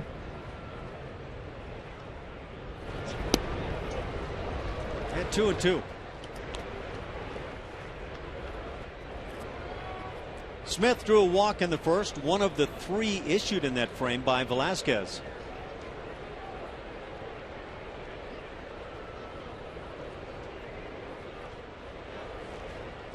As we so often see, the shift on, and now 3-2. Smith is just not overly inclined to swing the bat. And it shows in the RBI numbers. He's been a pretty decent hitter, but just 17 ribbies on the season.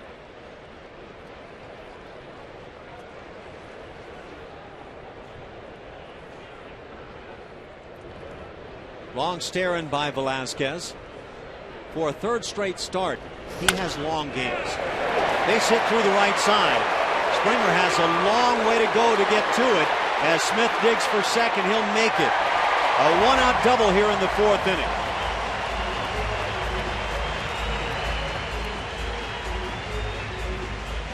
Well, they have the infield shift alignment correct. It's just a matter of Seth Smith hitting that ball too hard and shot it through that right side.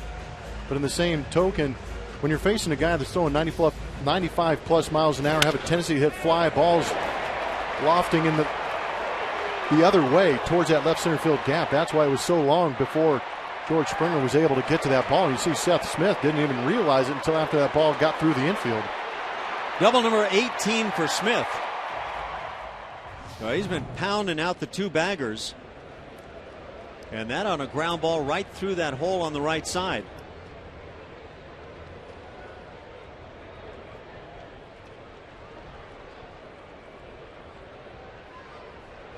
Brad Miller, the shortstop, shows bunt with one out. Miller struck out in the first. That ended the first inning.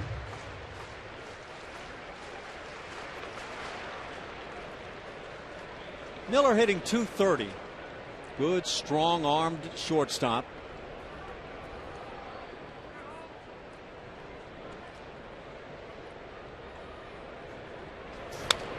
Right on the hands, it's fouled back.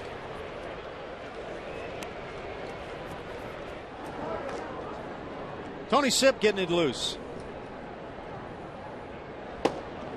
86 pitches have been thrown by Velasquez, so he could be in his final inning one way or the other.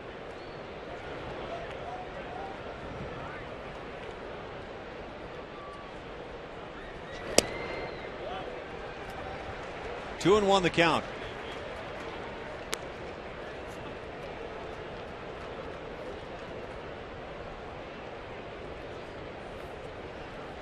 The Astros put a run on the board in the first inning. RBI single by Evan Gattis.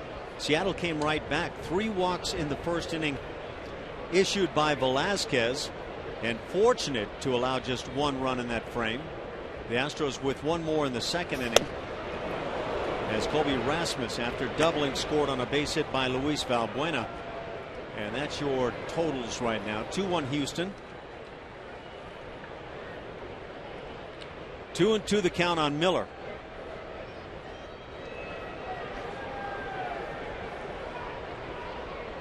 Miller lifetime a .239 mark. Just reaches out and fouls it back.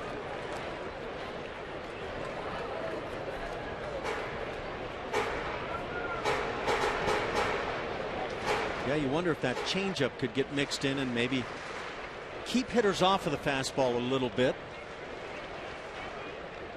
Maybe become the strikeout change. We keep hearing how good it is, but it just hasn't been in the situation to throw it. Again, a fastball is fouled back. 96. The velocity is there, but bats get to it. And just enough to foul it off.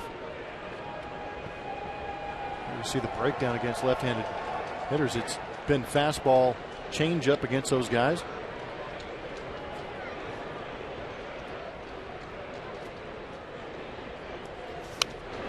Again, the fastball foul to the screen. This is starting to bother me now. You know, if I was catching, I'd really be into that, try to figure it out. What do we do to get the bats off that foul ball on the fastball? And maybe that's what Jason Castro's at the mound about. Well, he's pumped, what, 4 or 5 fastballs in this 2-2 count, and they've all been fouled off. Mm-hmm. We haven't, you got a pitch to waste. Why not try and throw that changeup? I agree. I wonder if he's shaking away from it. Yeah, you can't say that the fastball is getting hit. It's just getting fouled off. Yeah. That's all it is. And that fastball is high. That'll fill it 3-2. Not sure how high that was. I agree, and I think Jason Castro thought that was a strike. Let's see what we can confirm. It's a strike.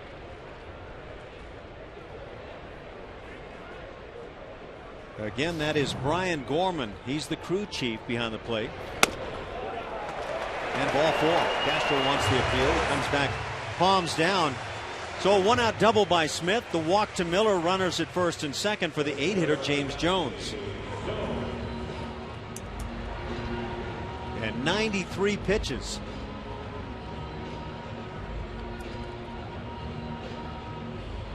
Carlos Correa out to the mound.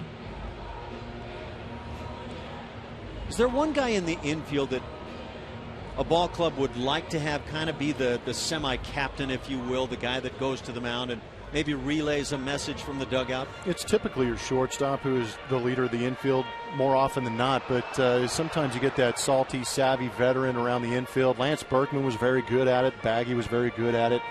Those guys who would recognize situations and understand that there was a lot going on. Maybe the pitcher's losing focus, or maybe he's just a little tired. And go now out there and have a visit. A.J. Hinch is coming out. He's got his own message, and that is that Tony Sipp is going to come on and pitch to the left-handed bat. And that could induce a change from the Mariners. We'll see. Tony Sipp will jog it in from the bullpen in left field as Vince Velasquez can only work into the 4th inning, leading 2-1. Pitch count got him.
Makes his way to the hill. Tony Sipp got some numbers. 28 games he's going to now appear in. Doing all right. 5 games versus Seattle in 2015. It's actually a pretty inflated ERA at 1.93. Love that his whip is still under 1. Last time Tony was out there was yesterday, going a third of an inning. Didn't go so well for him. Only threw 8 pitches. So Sipp on. Runners at first and second. Jones is the 8 hitter. Catcher Jesus Sucre waits on deck. As Sipp misses low.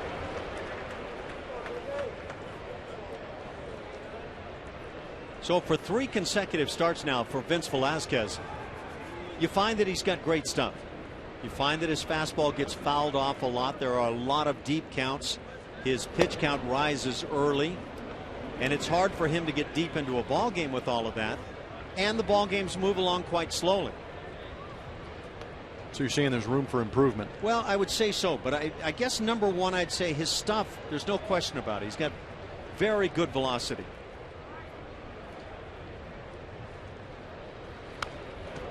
Fouled back. It's 1-2 now on Jones.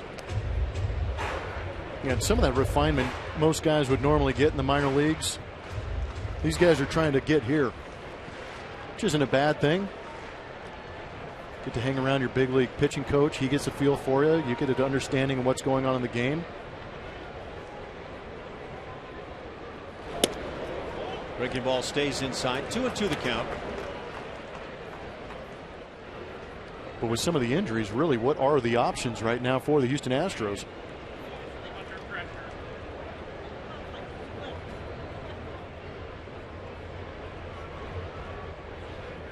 It's kind of what you face over the course of a season, I guess. Ground ball right side, sharply hit, but bobbled.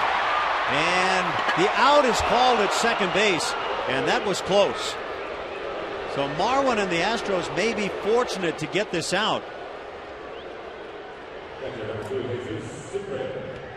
But that ball hit that sharply, even with the speed of Jones, had a shot to be a double play.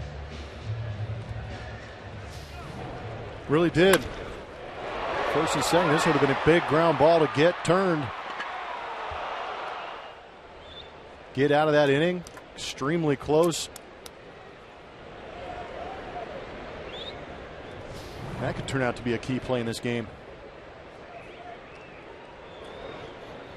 Yeah, to my eye, I wasn't sure what that call was going to be. And now 2 down for the 9-hitter Jesus Sucre. Tony Sipp coming in, getting his job done. Did a great job. Get that ground ball. Allow your defense to get you out of there. We've seen some shady defense in this game. That first game of the series was real tough with Lance McCullers out there.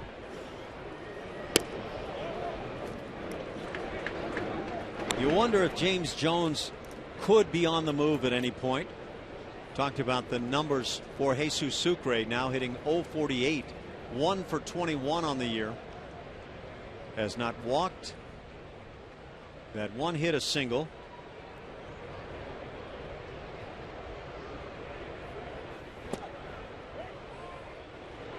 One and one the count.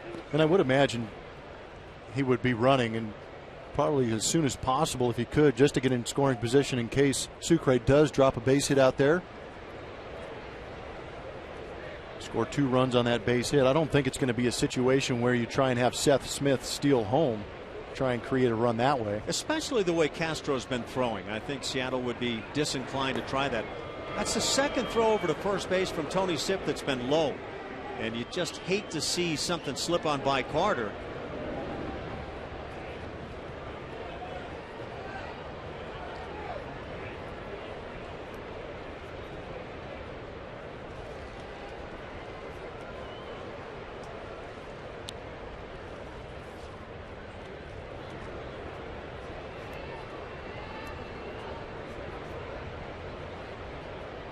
Sucre now 0 for 7 against the Astros on the season.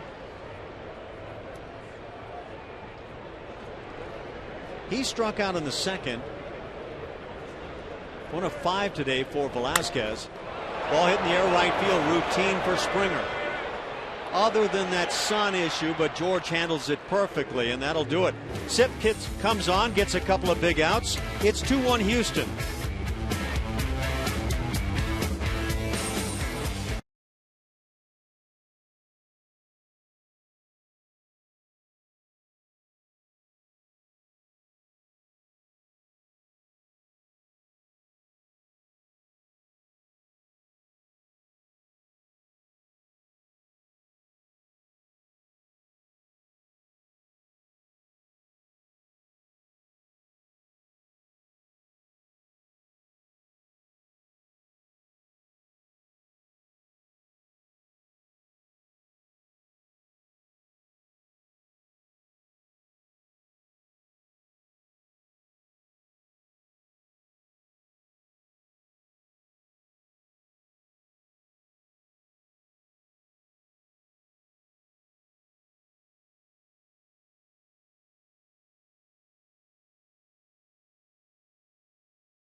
$10,000 fans will receive a special edition Vote Altuve shirt presented by Citgo at the game on June 27th. For tickets for the games, call 1-877-9-ASTROS or visit Astros.com. Yes way, Jose. Who doesn't want one of those shirts?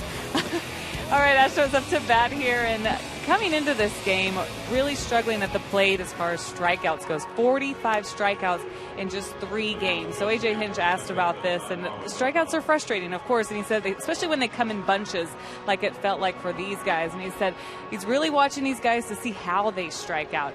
Sometimes when there's an overpowering pitcher on the mound, when they're getting ahead, you just got to hand some credit to the pitcher. But when we're chasing like we have been against some of these guys, that's where it gets really frustrating for his team. He said for him, Hinch wanted to just keep the morale up during this time, so not make a big deal out of it, and maybe guys will come out of it.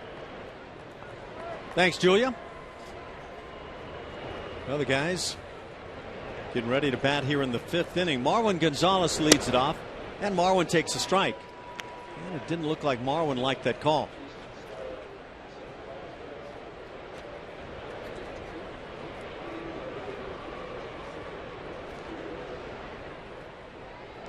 Jay Happ, starter for Seattle, has an 0-2 count.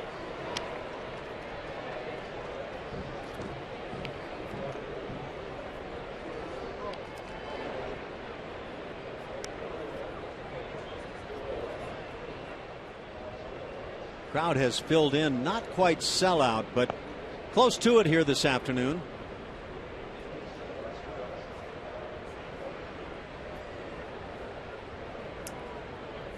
Marwin steps back. Gonzalez hitting .227 on the year. Has a 1-2 count.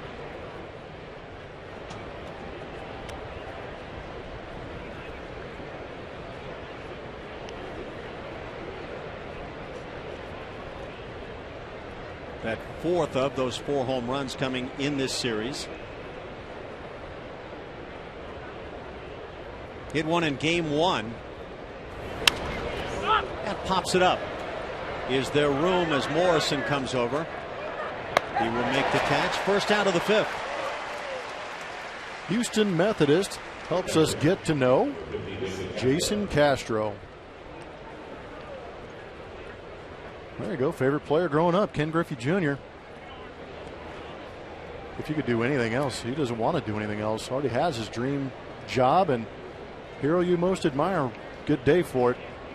His father. What a nice thing to say. That's great. Had a chance last year to meet, I believe it was last year, Jason's mom and dad, and very nice folks. Clear they love their son.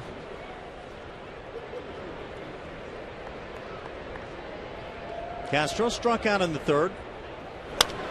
Softly lines one to center field, so he's 1 for 2 with this base hit. A 1-out single brings up the top George Springer. Good karma. Throw some love your dad's way and you get a knock. That was for you, Dad.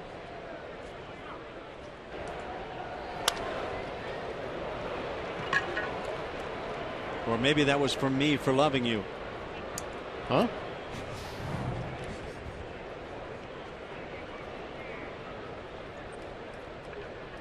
Castro aboard, 1 out. George Springer is 1 for 2 on the day. Hit a rope to center in the 1st inning and scored. Takes that breaking ball for called strike. Not too sure about this one. I think Jay and Gorman are on the same page.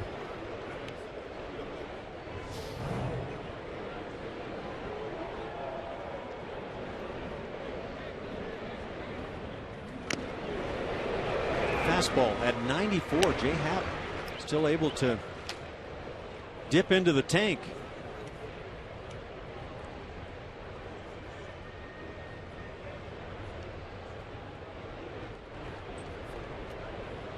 Fifth inning. And the Astros, I hate to use the term need a win, but trying to avoid that sweep here today. It's hard to use need when the Astros start the day with a 2.5 game lead in the American League West. They're 40-30. They've got the best home record in the league at 23-14. That road mark now right near the 500 mark, 17-16. Line drive center field, and watch yourself on the hill, Jay Happ. Second hit for George Springer. Runners at 1st and 2nd now with 1 out for Carlos Correa. What's been going on the road for the Astros? I don't know. I was pretty happy with my record on the road. Those first 15 games, guys making it look easy. Runs per game almost at 6, now dropping underneath 4, but stop getting those runs and the team ERA going up to 4.7. That creates some issues, but still on the road, you want to play right around that 500 ball. At home is where you want to take care of business. Yeah, on the road, you and I were hot there for a while, and it was great, wasn't it? We even sounded good. It's a stretch. Carlos takes outside. Correa has singled in 2 at-bats. Flared one into right field in the 3rd inning.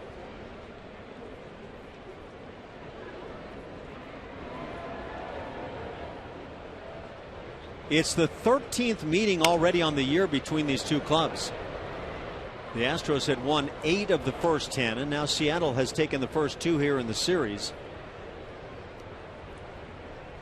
I'm not going to get mad if Correa tries to hit that 26th home run against the Mariners. So get a look at the American League West. Astros holding on. They haven't been playing their best baseball, and they're still leading by 2.5. 2 balls and a strike. When I look around at the different clubs in the division, with the addition of Correa and McCullers, Preston Tucker, I feel like the Astros have the best talent right now. I agree. I mean, they may not have that veteran leadership yet, but as far as talent goes, my goodness. Who is the leader on this club right now? Or is there one? Leaders come in different forms, I think, in the course of a game. When Altuve's on the field, I feel like he's the one that everybody looks to. Reyes swings through the 3-1. Focused on other things right now. Those nails seem to be a constant issue for Jose. Whether he's red hot with the bat or not. Maybe he's got a really good knuckleball. Yeah, I get the reference. We were talking about Joe Niekro the other day in that famous Emery board. Correa down on strikes. That's the 3rd punch out for Happ, and it comes at a big moment. 2 down now. Evan Gattis comes to the plate. It was a good pitch to hit. 3-1 was a good fastball to hit. 3-2, good fastball to hit. Jay Happ just beat him. Yeah, I think you'd say generally that's the kind of pitch you've got to be able to get to. And I would say more often than not he will. Oh, absolutely. It's all a big moment for Evan Gattis. 2 outs, 2 aboard.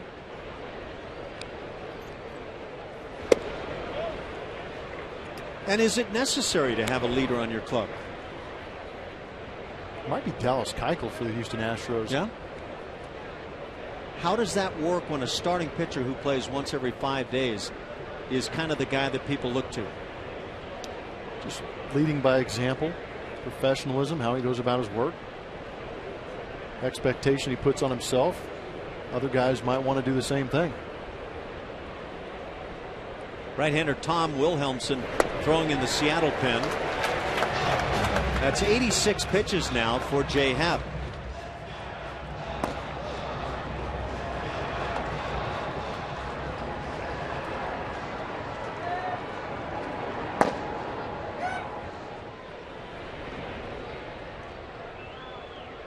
Evan Gattis has driven in one of the 2 Houston runs today. The other plated by Valbuena.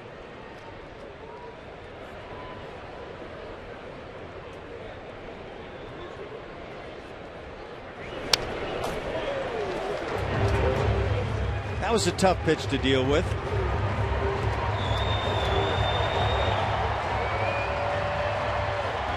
What in the world is that?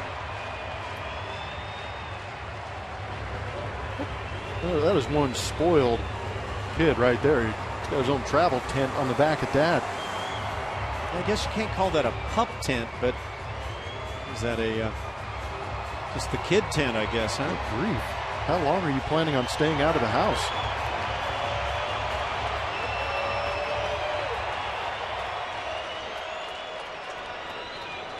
Hopefully they've got some survival meals on hand. Good grief. 1-2 now on Gattis.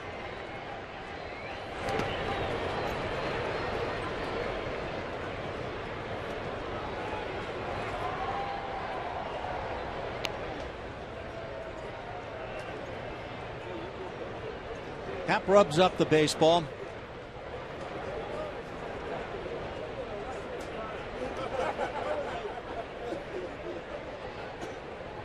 Vince Velasquez lasted just 3 1/3 this afternoon. 2 hits and 1 run, but 93 pitches.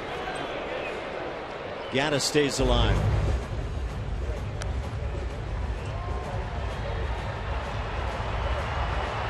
Playing on the West Coast means that a lot of baseball may already be done. Certainly has played earlier than when you're playing. The Cubs have a final at Minnesota. They down the Twins 8-0. And now 3-2. And with 2 outs, that'll put the runners in motion. Castro from second, Springer from first. And a nice chance for Evan Gaddis, maybe to extend his leadership on the club in ribbies.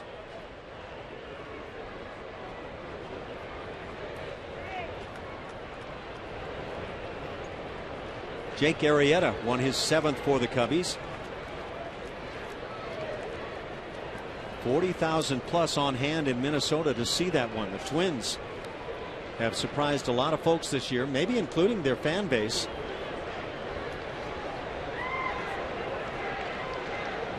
Paul Molitor's got those guys going right. Really done an amazing job. Runners go, pitches fouled back. Man, Sucre really wanted that one. Without a ticket, he couldn't get to the 3rd row. So that count stays at 3-2.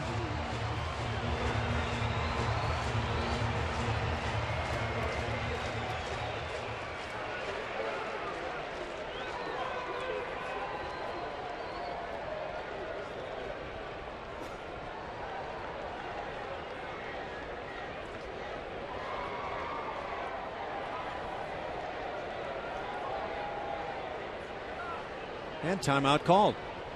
Why not? Keep fouling pitches off, calling timeout, step off. Would you describe this game as breezing along? No, I'd be on the other end of the spectrum. Thought you might.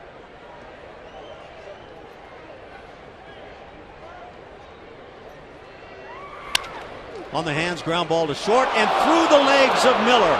That'll produce a run. 1st and 3rd, and now a 3-1 Houston lead on an E6. Brad Miller sees it go right through the wicket. Mariner fans are not used to seeing this happen from Brad Miller. Ball scalded from Evan Gaddis. It was hit firm. Kind of planted a little bit early. You want to start with that glove down and come up, but that glove was about a couple inches off the ground. It's tough to get back down. A little worm burner from Evan Gaddis gets through. No RBI, but a very big run and now a big opportunity. The Astros with a 2-run lead. Chris Carter stands in. And George Springer moved all the way 1st to 3rd on that play. So that's got a chance to be a very big one this afternoon.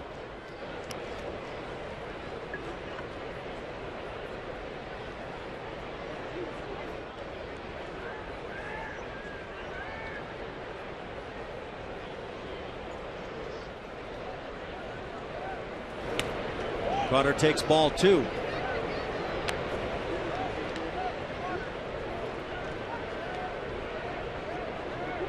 Good time to hit. 2-0, runners in scoring position. What do you think? You're looking for what? I'm looking for the cheese. And I'm about ready to turn on it right here. Try to bring it to his knees. Didn't get it. Good take. 40,905 on hand, so they did get over 40,000.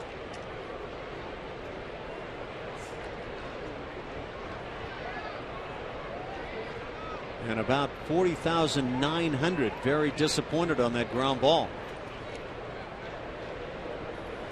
Carter takes a strike on the 3-0, and it looked like he might have had the green light. I think he's a great guy to have the green light. Finally got himself into a position where you're going to get a guaranteed fastball in the strike zone. Got popped like Carter, let him swing it.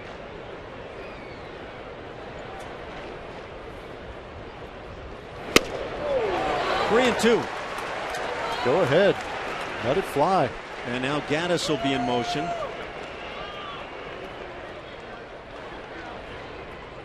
A run in here in the 5th inning. By the way, the Chicago White Sox in 11 innings beat the Texas Rangers 3-2. Gordon Beckham, first walk-off home run.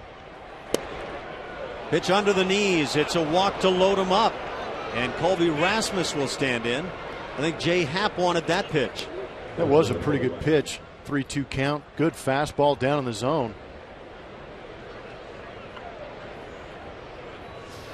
We've seen Jay Happ get some borderline pitches, this not being one of them.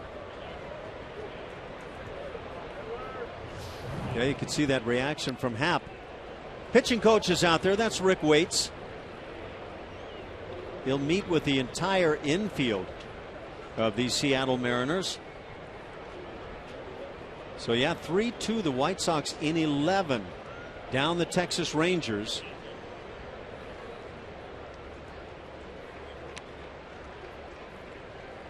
That was just the 4th home run of the year for Gordon Beckham. So not exactly what was anticipated. Boston Red Sox laid it on Kansas City 13-2 in KC.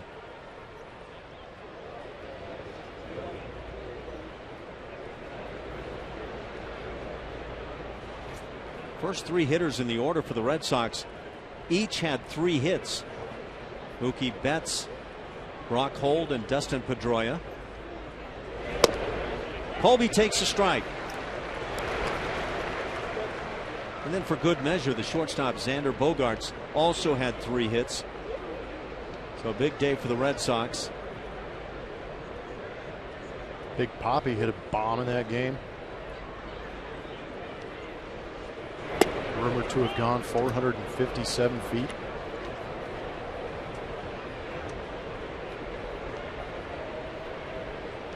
Why are the White Sox not hitting home runs?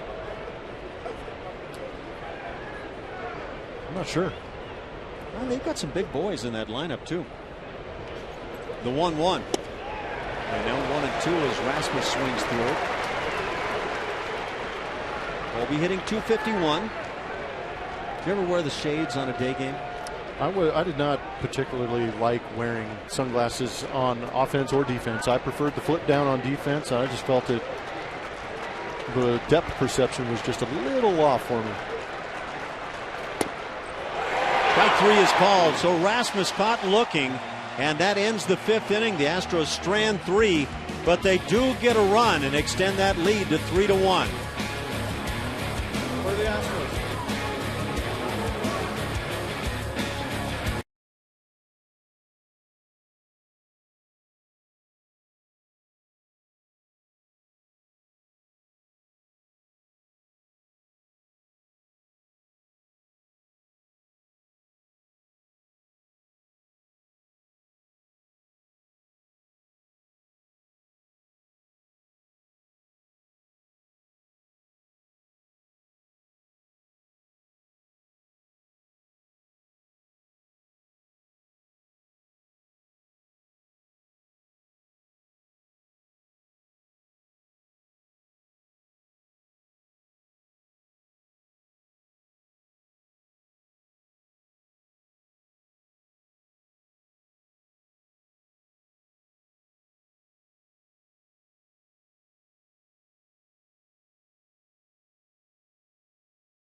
Book your low fare right now at southwest.com. And by Geico, 15 minutes could save you 15% or more on car insurance. Visit us at geico.com or call 1-800-947-AUTO. Right outside of Safeco. Beautiful ballpark. The Astros enjoying it right now, leading it 3-1. To the bottom of the 5th inning we go. Pitcher number 2 for the Astros, Tony Sipp, has his first offering lined down the right field side as leadoff man Logan Morrison digs for 2. Springer gets it back in. It's a leadoff 2-bagger. And here come the Mariners.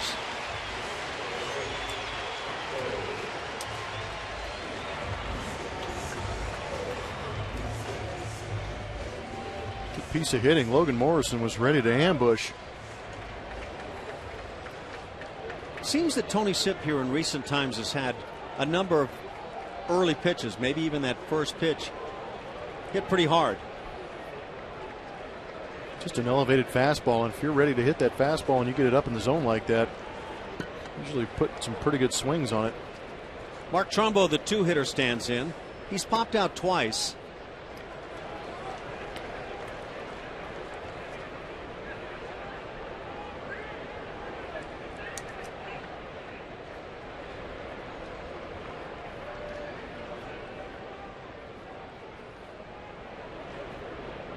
Good man to have pop out again right here. Ground ball to short. Correa takes a good look at third, decides to get the out at first base. And that's one of those outs. You're glad to get the out, but maybe the shot was presented. Thinking a 1-run game or a tie ball game, you may give it a shot. Second hop kind of jumped off that lip a little bit. Still, I think it's a good move. Getting the sure out. Set his feet, giving himself a chance to throw to third base. One of the things that'll hold a guy back, and you know it better than I do, is maybe that feeling that the third baseman hasn't quite gotten to the bag. Yeah, it's a tough play if you've got to lead the third baseman into the play. Infield plays back other than Valbuena, as the pitch on the hand is fouled back by Robinson Cano.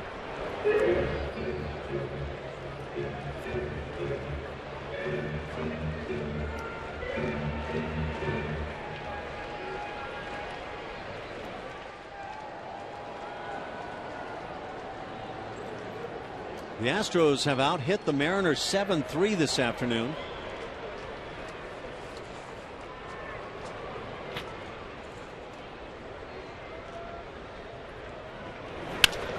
Fly ball to left field. They'll get the out. Tagging and coming is Morrison. The throw is cut off. And a sac fly for Robinson Cano. It's now 3-2. And Santana didn't even bother launching one to the plate. I'm not sure if he would have gotten Logan Morrison anyway, but he really did not put himself in a position to catch that ball and make a good, strong throw home.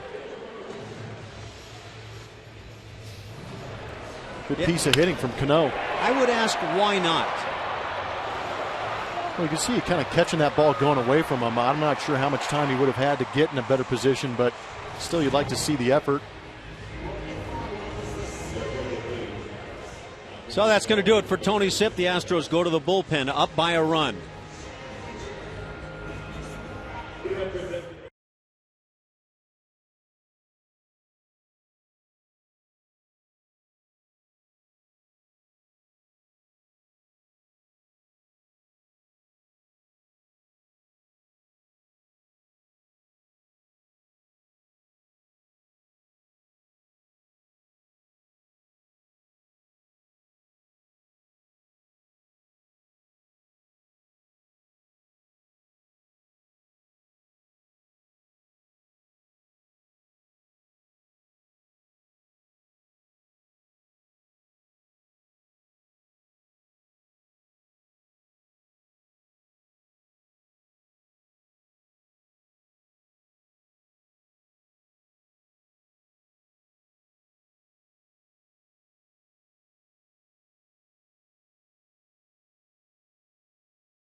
over the Seattle Mariners. Whether you are treating employees, hosting clients, or bringing out your church or youth sports team to Minute Maid Park, Astros group tickets will create an experience your group is sure to remember. Call 1-877-9-ASTROS or visit astros.com/groups to reserve your group today. That's good time with Dad at the ballpark. Oh, what happened there? Dad's the only smart one in that group. A divided philosophy. Nelson Cruz comes to the plate. He'll face Will Harris. .097 batting average against on Will Harris this year. Second lowest among relievers. Now, he's been that good. Bases are empty.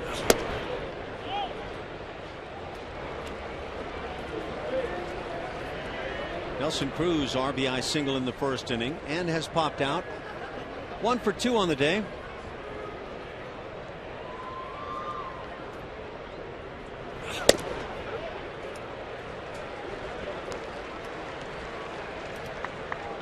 Looked like a little bit of a cut job away. I think Will Harris gets so far on top of his fastball sometimes he does create a little bit of that cut. An over-the-top hammer that he misses with. In a 2-0 count, falling behind 3-0. That's respect right there. Yeah.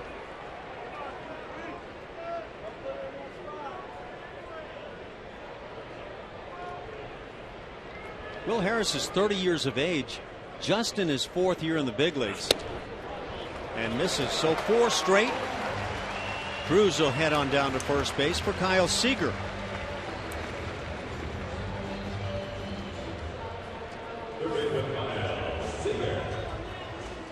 That's 5 walks now issued by the Astros. And that is not classic Astros pitching in 2015. Kyle Seager has flied to center twice. It's 20 walks in 2.5 games for Astros pitching in this series.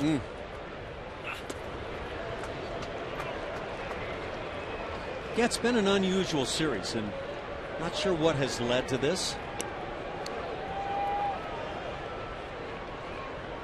Yeah, I'm not sure either. Just kind of the quirk of the ups and downs over the course of a season, or something the M's are doing differently. The joys of baseball. It's one way of putting it. Ball and a strike.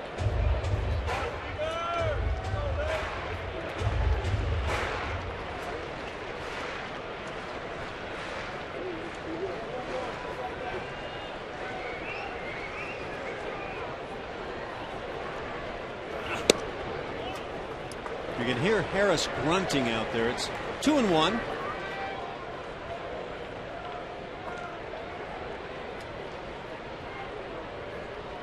When Harris has pitched on the road this year, he's allowed a batting average of just .080. So that implies that he's given up a higher batting average at home, and he has. But the home batting average against is .113. So he simply has not been hit this year. Another one of those pleasant surprises. Nice little waiver pickup. Strike called, 3-2. In terms of ERA, the numbers flip-flop. 0.55 at home, 1.17 on the road. Any way you slice it, though, he's been spectacular.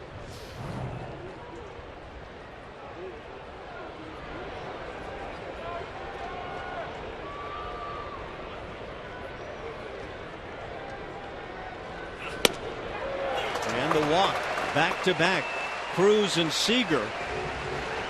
Runners at first and second. 2 outs for Seth Smith. Brent Strom is going to come out to the mound. And Stromy will jog it out.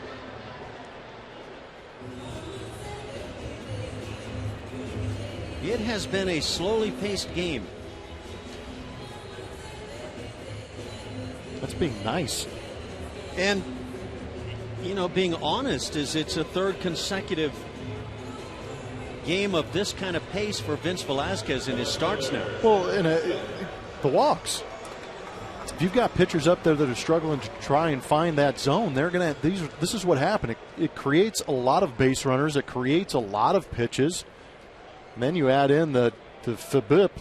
That's right. You're that we talked about. So many foul balls in this game. It is just really dragged along for various reasons. Has the patent office gotten back to you yet? Yeah, I was denied.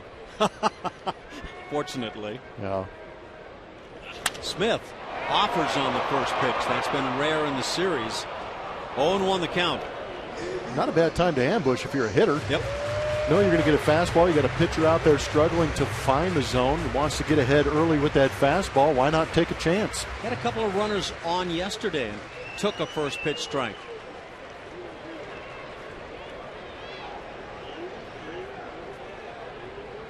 They have a retractable roof here in Seattle. Hasn't been needed at all in this series. 1 ball and 1 strike.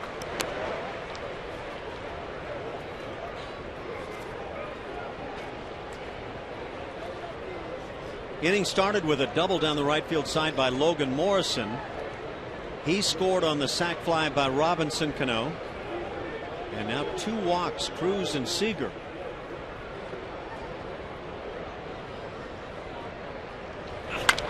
Ground ball right side. Marwin is there. He'll take his time and get the out, and that'll do it. So Harris eventually gets out of the inning after a couple of walks. It's now a 1-run game, 3-2 Houston.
For the rest of June and early July, presented by Progressive.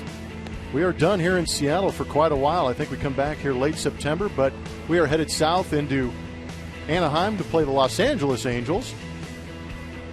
Watch the Astros take them on, staying in the American League West, heading home, facing the Yankees for 4 games, Kansas City for 3, day off there on July 2nd, and then July 4th weekend out there in Boston, which is going to be a good time, 4 in Cleveland. Weekend series in Tampa, and then it's the All-Star break. And coming up for the Astros following today's game, on down to Anaheim for the Angels. Brett Oberholzer works it tomorrow against Hector Santiago. Colin McHugh and Lance McCullers follow. They'll be opposed by C.J. Wilson and Matt Shoemaker. And again, division games for the Astros are always key. The Astros have played well in the American League West. Domingo Santana leads off. New right-hander Tom Wilhelmsen on the mound for the Mariners. Lefty's crushing, righty's having a little bit tougher time. Fastball, 94 miles an hour, slider, changeup, curveball combination. Ball and a strike on Domingo. He's walked and struck out today. So the starter's out of the ball game. Close, but it's 2-1. Again, Vince Velasquez 3 1/3 innings today. Just one earning against him. But 93 pitches to get one out into the 4th inning. Jay Happ went 5. Stands to lose it. 101 pitches for Happ. So if you simply look at a box score, you'd say, well, this game wasn't very well pitched by the starters.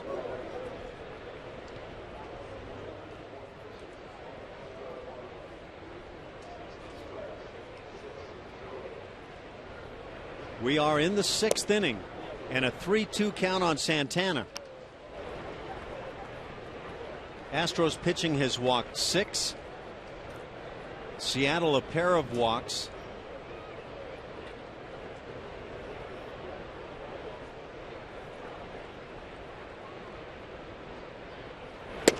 Down on strike, Santana.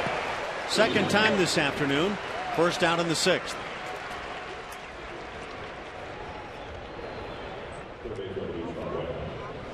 It's a well-located 3-2 fastball. Tough pitch. Might even be perfectly located.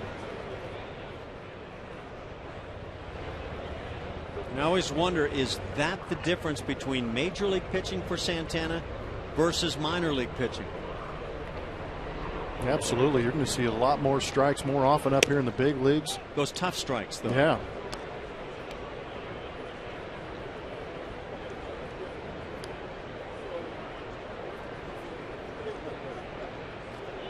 Valbuena at the plate, RBI single in the 2nd, also has grounded out. Has a 2-0 count.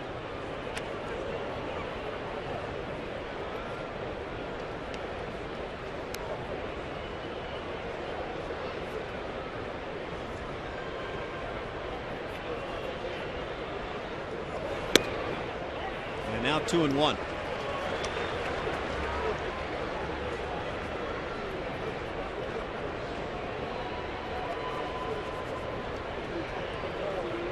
See the outfield shaded a bit toward right, with the center fielder Jones moved that direction. 2-2. Just a lot of taking and fouling pitches off, and not a whole lot of action going on.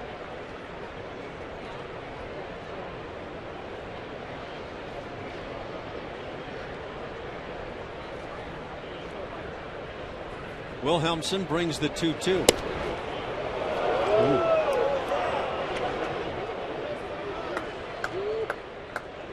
A lot of deep counts, both sides. Second 3-2 count from Tom Wilhelmsen. Ooh, borderline. I'm going to go out on a limb and say this is going to be a healthy hack from Luis Valbuena. Valbuena lives to see the 3-2 pitch. That takes ball 4. So a 3rd walk now issued by Seattle pitching to go with the 6 issued by the Astros. And therein lies a lot of what we're seeing as offense. Marwin Gonzalez comes to the plate. He'll turn around and bat left-handed. Marwin 0 for 2 is grounded into a double play and popped out.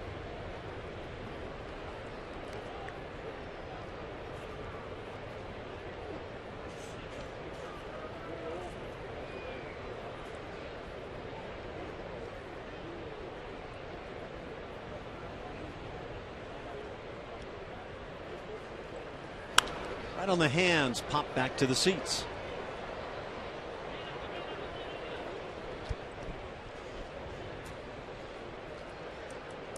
Detroit laid it on the Yankees today. 12-4 final from the Bronx.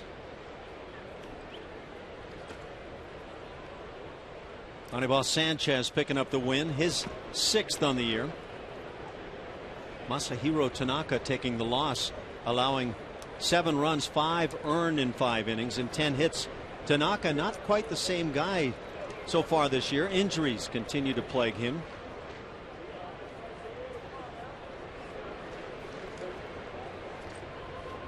Almost 39,000 on hand. 0-2 the count on Marwin. Hold the string. Good pitch. Washington Nationals with a 9-2 win over the Pirates. Gio Gonzalez is 5-4 for Washington. 7 shutout innings today.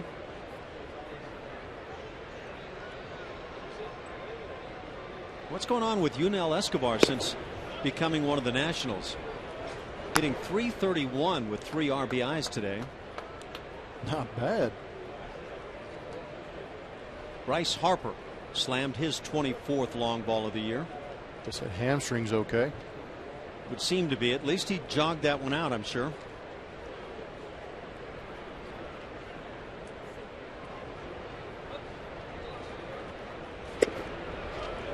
And now 2-2 the count.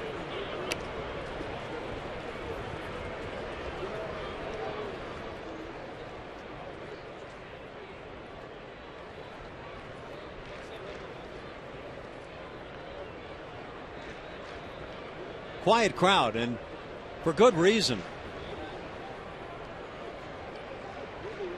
The 2-2 pitch. Line drive center field. That's a base hit. Valbuena into second base will stop there. A 1-out single has 2 runners aboard for Jason Castro. That's hit number 8 for the Astros. How well did Marwin do right there going down to get this? Watch the lower half. Kind of gets down on that back knee. Knee actually hits the ground when he hits this. Watch that backside. Take those hands to it. Do it, Reggie. Nice piece. So the Astros trying to add some offense here in the 6th inning.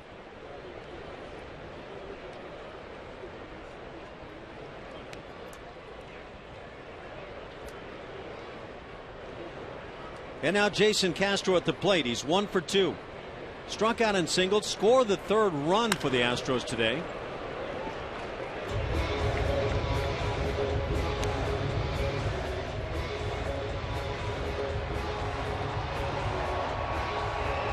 Getting word that Rory McIlroy is putting on a charge at the U.S. Open.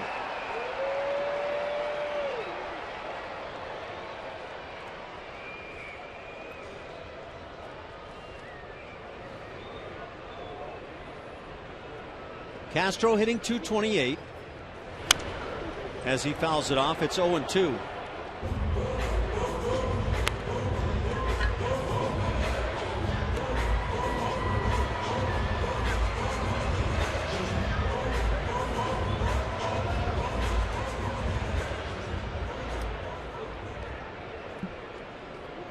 To the count on Castro. Jason has driven in just 15 this year. And a good time to add to that total.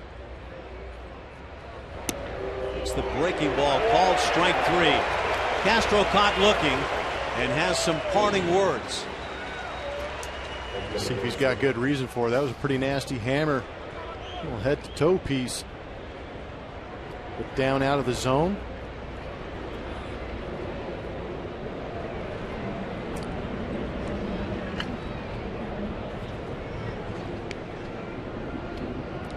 Six strikeouts now of Astros hitters. And with 2 down, George Springer at the plate. George is 2 for 3. A couple of line shots back up the middle. He's also grounded out.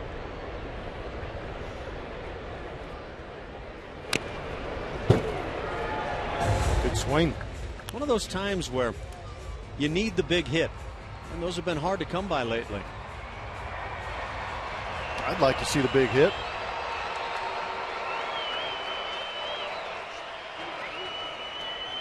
They've got their Springer Dinger free zone here.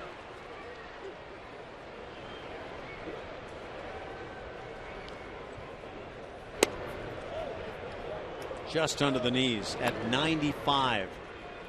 Boy, we are seeing some good arms.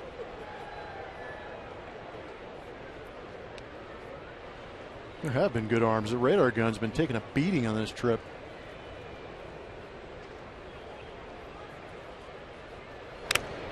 Swing by George. He fouls it back. 1-2 the count. Balbuena returns to second base. It's Marwin Gonzalez at first. I wonder if something's going on visually. It's a day game, kind of bright. There's a great hitting background here in Seattle, but guys, how many foul tips, foul balls have we seen? Tell me this, did you ever consider, they've got a great black background hitting. Did you like the black or a green, for example? I like the dark black. Yeah.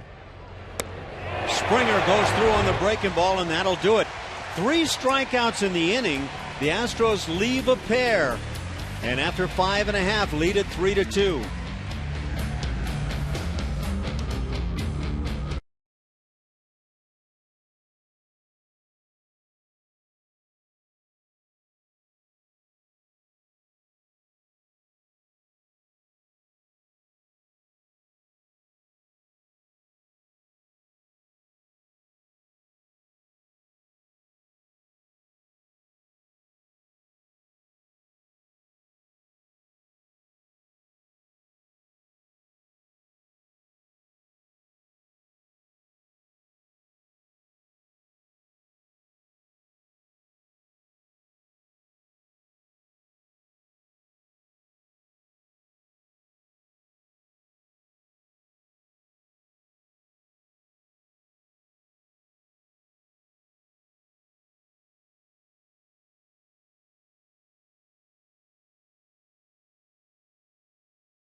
Father's Day at home, and enjoying Astros baseball as they lead the Mariners 3-2.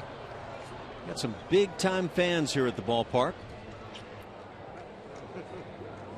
whether they know it or not. We go to the bottom of the 6th inning. The Astros about hit Seattle 8-3, but lead by just 1 run. Bottom 3 in the order here in the 6th. Brad Miller leads it off. Will Harris is the 3rd Houston pitcher of the afternoon.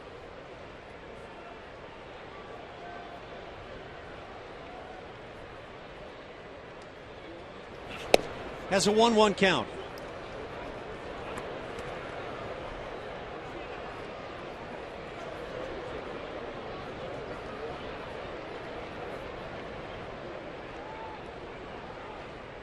Neither team has put up more than 1 run in a frame, but here's a line drive handled by Chris Carter.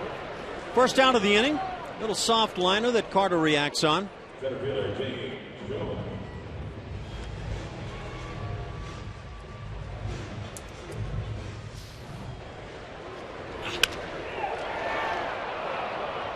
Right man, right spot.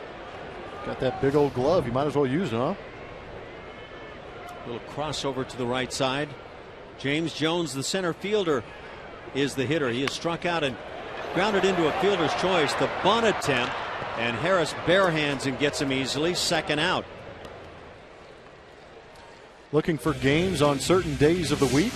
With giveaways, your favorite rivalries, or maybe a little of each. With the Astros 14-game flex plan, you get to pick the games and seat locations that work best for you. Purchase your 14-game flex plan today by visiting astros.com/tickets or calling 1-877-9-ASTROS.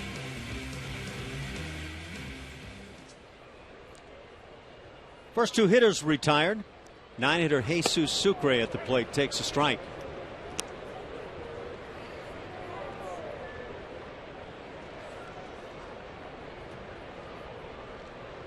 Oh for 2 with a strikeout.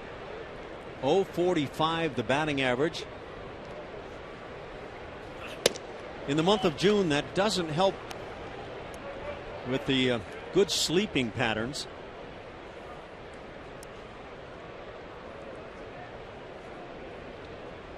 It's going to mess with you. It would with me, I know that. 2-1 the count. We mentioned that Bryce Harper hit his 24th. Giancarlo Stanton of Miami has 25 to lead not only the National League but the major leagues. The leader in the American League, Albert Pujols, will see him the next 3 nights. Pop up on the infield. Carlos Correa makes the call and the catch. A 1-2-3 6th inning. Very nice to see. We go to the 7th. Astros lead it.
It's Carlos Correa talking about the influence of his dad on his career. He said we talk every single day about hitting after the game. He's still here telling me stuff about hitting and what I should do. It's fun. He's my dad, and we have fun doing it. He just lets me play. He's always there talking baseball, just like my best friend. Carlos was talking about his dad before the game, too, saying he taught him how to play at the age of 5. We know how close they are. We've seen some great video of these guys, too. A lot of these guys in the clubhouse had great things to say about their dad. Just such a great relationship for these guys.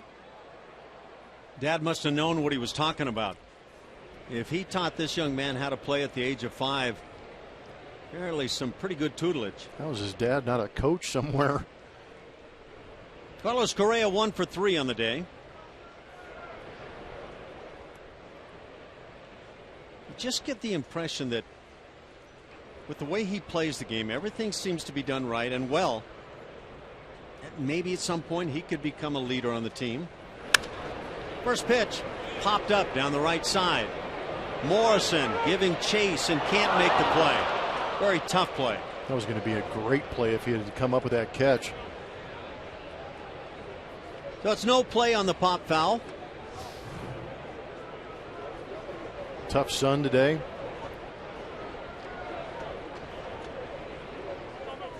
And while you're chasing down the line like that, no way that you can put the glove up and shield your eyes or anything. So Correa stays alive. 0-1 the count. Carlos hitting .315.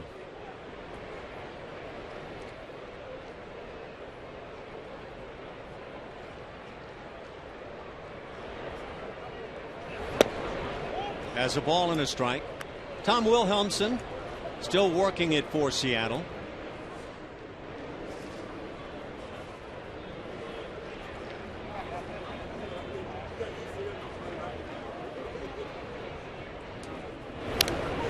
Offers on that slider down and away. It's 1-2.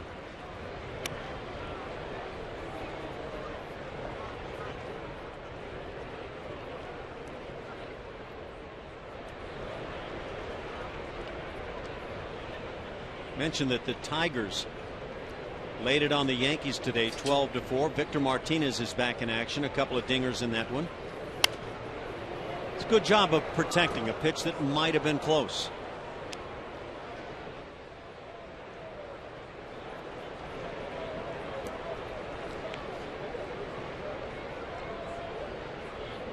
JD Martinez hit 3 home runs in that game. Might have overstated things for Victor Martinez. Just 1 dinger.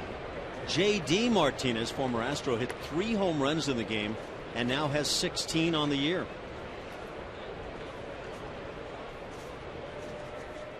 It's made the turnaround over there in Detroit.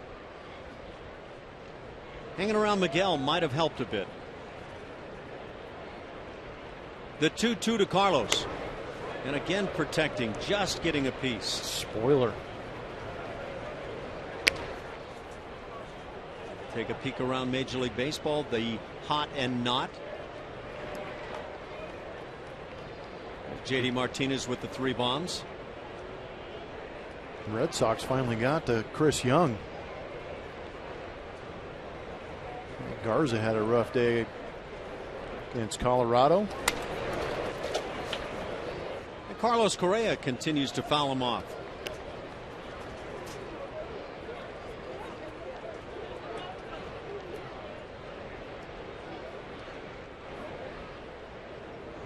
Joe Thatcher gets it loose now.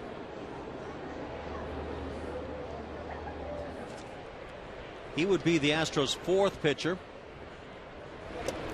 3-2 now on Correa. Great at bat by Correa. Leading it off here in the 7th inning. The Astros looking for insurance.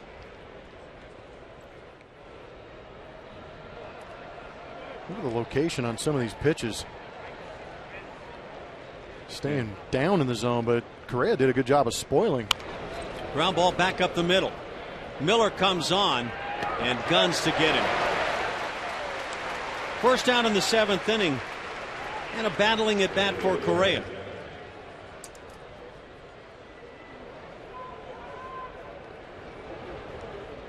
With 1 out, it brings up Evan Gattis.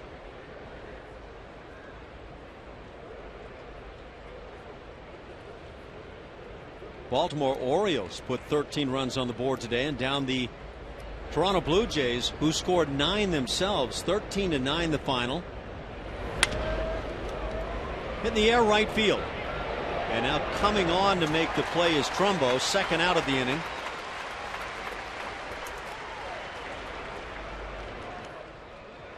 Cleanup man Chris Carter comes to the plate, 0 for 2 with a walk. Jimmy Paredes had a home run. Crush Davis hit one, his 15th. Jimmy Paredes had a stolen base. Jimmy likes baseball and had 3 hits today. Jimmy has been raking the baseball.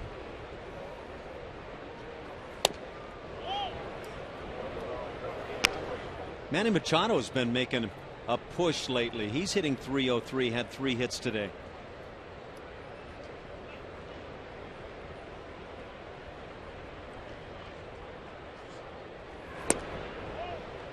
A ball, make that 2 balls and no strikes on Carter.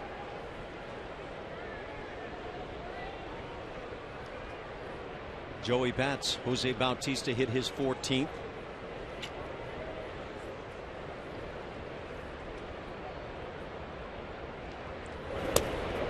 And 3-0 now on Carter. Waiting on deck is Colby Rasmus. Had some teams scoring a lot of runs today. Cubs put 8 on the board, Boston 13, Tigers 12, Baltimore 13, and the Blue Jays 9 in defeat. Cincinnati down Miami 5-2. It's now 3-1 on Carter. And then there's the flip side. The Indians shut out Tampa Bay 1-0 in Cleveland.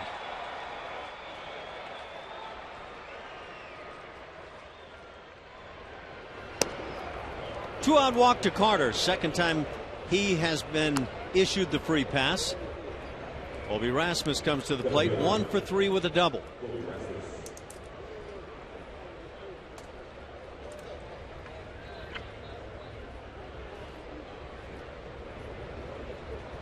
Two other games to mention, and those were high-scoring affairs. Washington wins at 9-2. That over Pittsburgh. 9-2. Philadelphia beats St. Louis.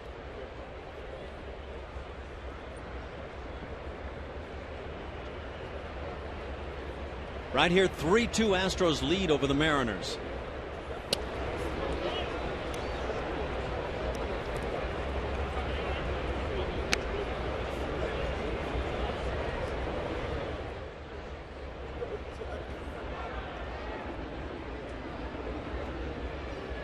We're in the 7th inning, the top of the 7th inning.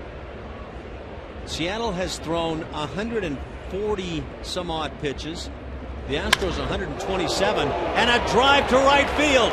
Colby Rasmus has just added 2. A 2-run bomb for Colby. And the Astros extend the lead on home run number 10 for Rasmus. It's now 5-2 Houston. Must have heard you rattling off all those big scores from around the league today. Got a little jealous and decided to unload on one and add to the totals here. That's a big swing for the team. Another home run for Houston Astros hitters against Seattle Mariner pitching.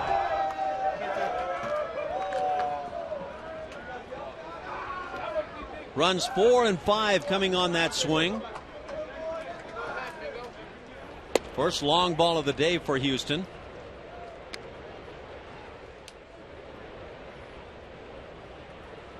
Plummer talking about the Astros and the long ball.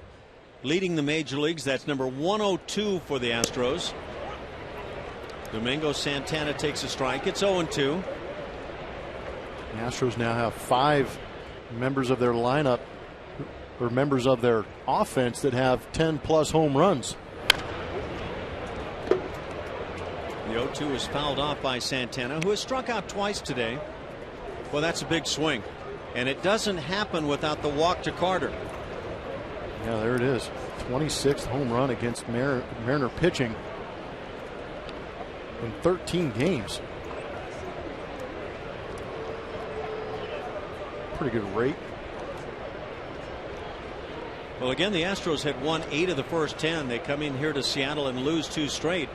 So even 8 out of 12, not a bad figure, but they would like to pick up another W here today.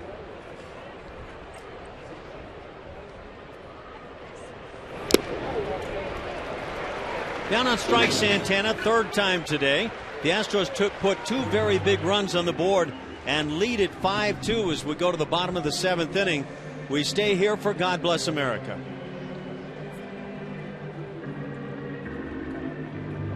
Ladies and gentlemen, we ask you now to please rise and join us in honoring our great country with the singing of God Bless America. Please welcome back James Geiger. God bless America.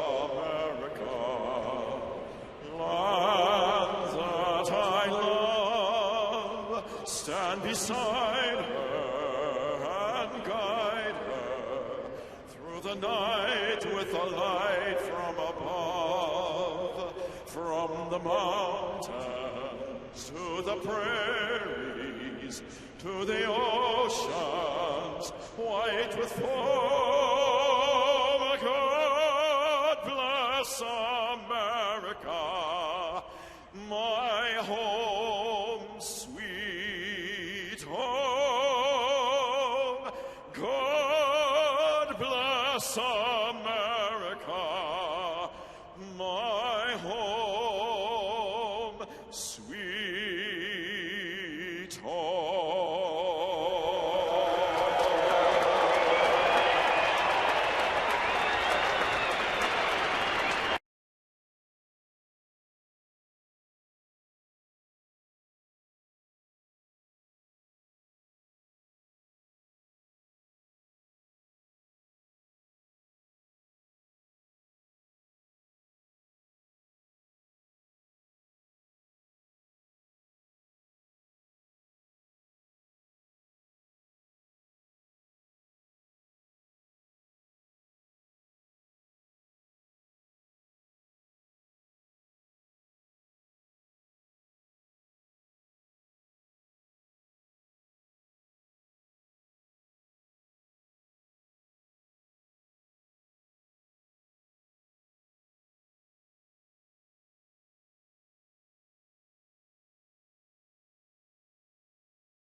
by Mako.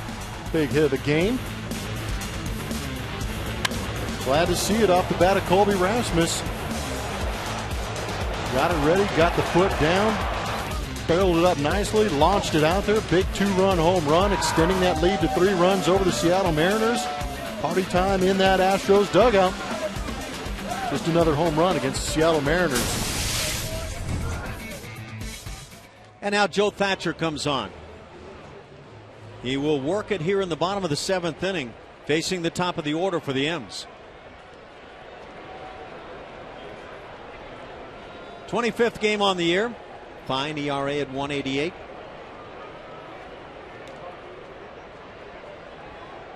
Logan Morrison leads off 1 for 2 with a double. Thatcher finds the strike zone. Morrison has scored both runs for Seattle. First one after walking in the 1st inning, then that double incited a rally in the 5th. 0-2 the count. You can certainly see the logic of A.J. Hinch here in the 6th inning, or make that the 7th. The left-handed bats of Logan Morrison and Robinson Cano, 1st and 3rd up in the inning.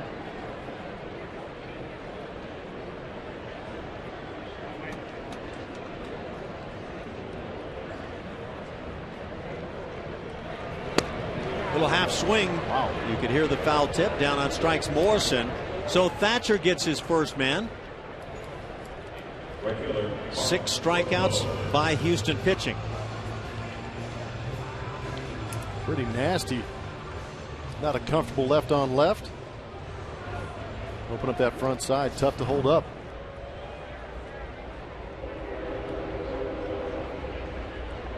Thatcher, the 4th pitcher on the day for Houston. He now faces Mark Trumbo. Trumbo's 0 for 3. It's been Velasquez, Sipp, Harris, and now Thatcher. Vince Velasquez 3 1/3 innings, but 93 pitches to get to that point.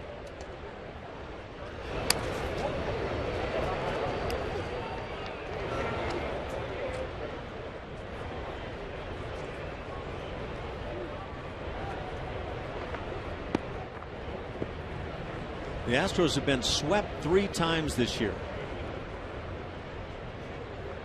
Trying to avoid another one here. Ground ball up the middle. Marwin's there and makes a nice play for out number 2.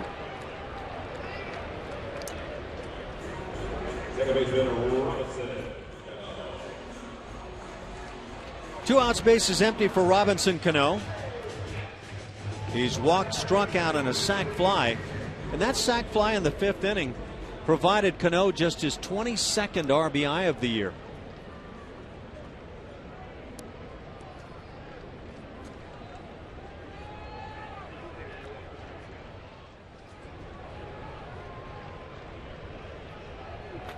And then maybe as surprising, that's the 4th best RBI figure on Seattle's lineup or their entire roster. Cruz leads, followed by Seager and Morrison, then Cano at 22.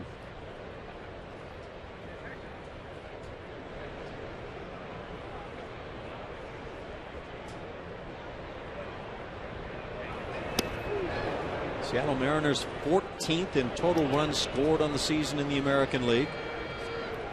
So they've just simply not been good offensively.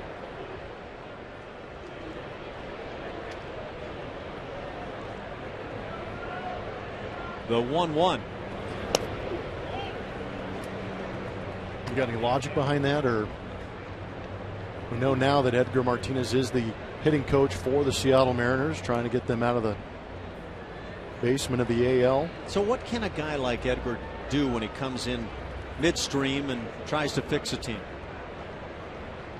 I think that's an excellent question, because I've been on teams where the hitting coaches have been changed. Sometimes just the language they use might be a little bit different, a little more understanding to it. They're going to see things a little bit differently, maybe have you work on something that you haven't been working on, but it's just tough try and create a different culture.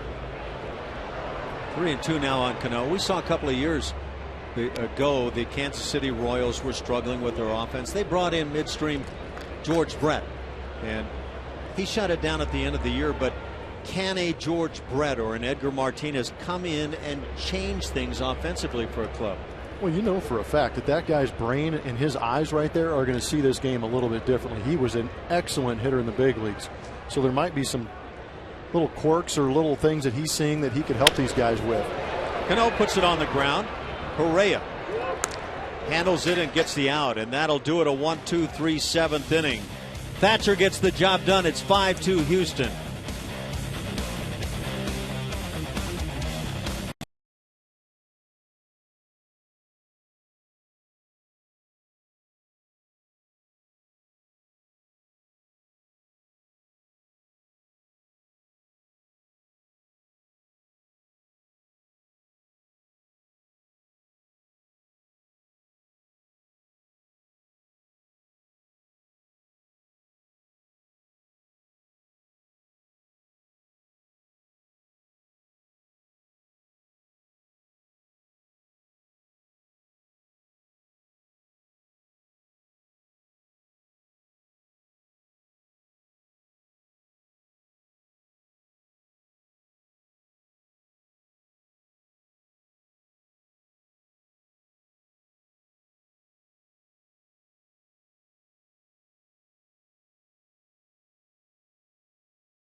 Ensure HD on over 400 mobile and connected devices with MLB.TV Premium.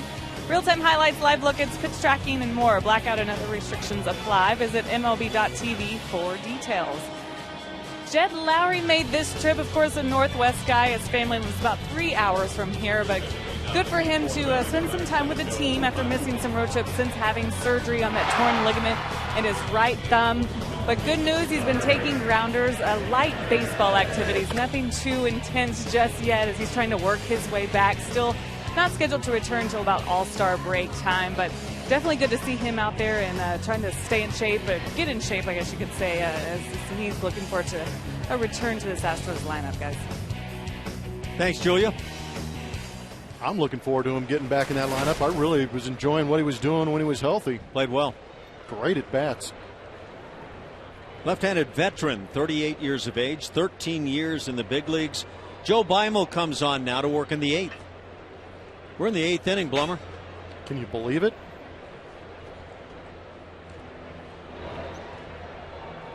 And the Astros lead at 5-2. They've out-hit the M's 9-3. Luis Valbuena is 1 for 2 with an RBI single and a walk.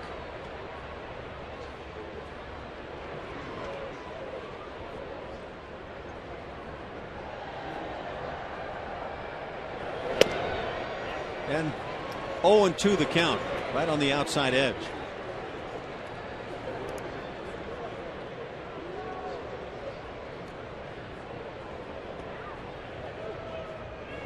Velasquez, Sip, Harris, and Thatcher for the Astros. Happ, Wilhelmsen, and Beimel for Seattle.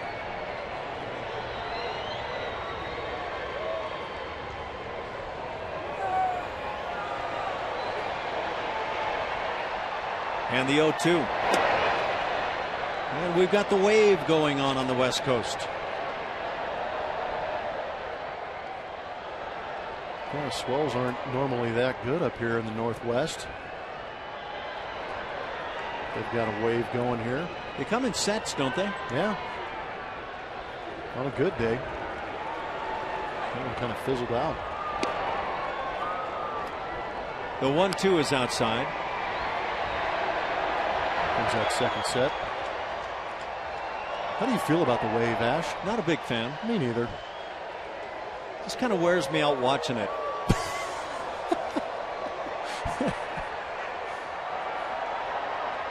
2-2 the count. Valbuena, Marwin, and Castro here in the inning. Fly ball to center field. Jones tracks it and makes the catch. Out number 1. Julia, you getting hammered by the sun? I was getting sunburned. Oh, that's a shame. I was already sunburned from Colorado, so I didn't want to add to what was already going on. And then Anaheim next. So 71 and sunny is too much for the Texas girl. What's Julia talking about getting sunburned in Colorado? She was sitting at night on the purple line with her fiance. That's right. Well, remember I said we're closer to the sun in Colorado. That's right. That's right. Much closer. It's true. I feel like we're close to the sun here too. And so what do you got to say, Julia? It finally got to 71, 72 degrees today, and she's down there boiling. It's beautiful today. It was just the sun. I needed a break. Oh, that's you. You got a hold of us so that you could tell us it's beautiful today. It is beautiful. Yes, I'm not complaining. I just did not want to get too much sun, and we're going to go to Anaheim. Guys, I got to think ahead. I'm preparing myself. Thanks for that weather report, Julia. Marwin Gonzalez has an 0-1 count as he tried to lay down a bunt. And now 0-2 the count. And Blummer, yes, I think that altitude in Denver cut the distance between us and the sun just about in half. A couple thousand feet, you're going to suntan a little bit quicker, Ash. Fact. There's no way to deny that. 93 million divided by 2. Okay, so yeah, it's going to get to that third layer of the epidermis. It's been a long game this afternoon.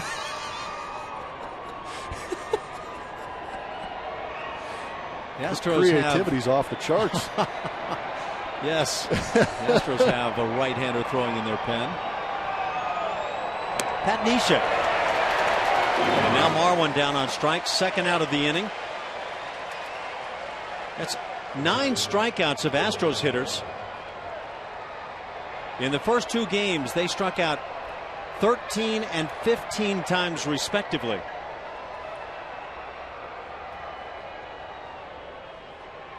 It's quite a bit. And yes, as you might guess, the Astros, the first place Astros in that strikeout column, have the most in the American League. Fly ball to center field off the bat of Castro. That'll do it, a 1-2-3 8th inning. Joe Beimel slices through. We go to the bottom of the 8th inning. The Astros trying to protect a 3-run lead.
My dad, thanks for all the support throughout my whole baseball career. You're the best, and I love you. Great to hear from the guys today. Happy Father's Day to all the dads out there. 5-2, the Astros lead over the Mariners, trying to pick one game here in this 3-game set and then fly off down to Orange County, Southern California, and have a nice pleasant flight. Jeff Blum's got it made. He's got his beautiful wife here, and they're going to stay and have a good time, fly out tomorrow. Pat Neshek comes on now to work in the 8th inning. He'll face the 4, 5, 6 spots. Nelson Cruz leads it off. Great numbers for Neshek. Keeps racking up the holds.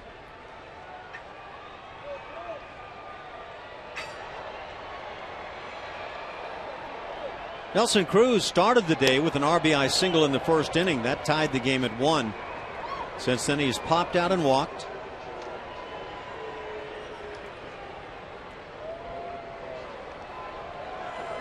Vince Velasquez was charged with 1 run in his 3 1/3. Tony Sipp gave up a run in 1 1/3. Will Harris shut it down also in 1 1/3. A shutout inning. 1-2-3 style for Joe Thatcher. So the bullpen getting it done once again. Second best bullpen overall in the American League. Counted 2-1 now on Nelson Cruz.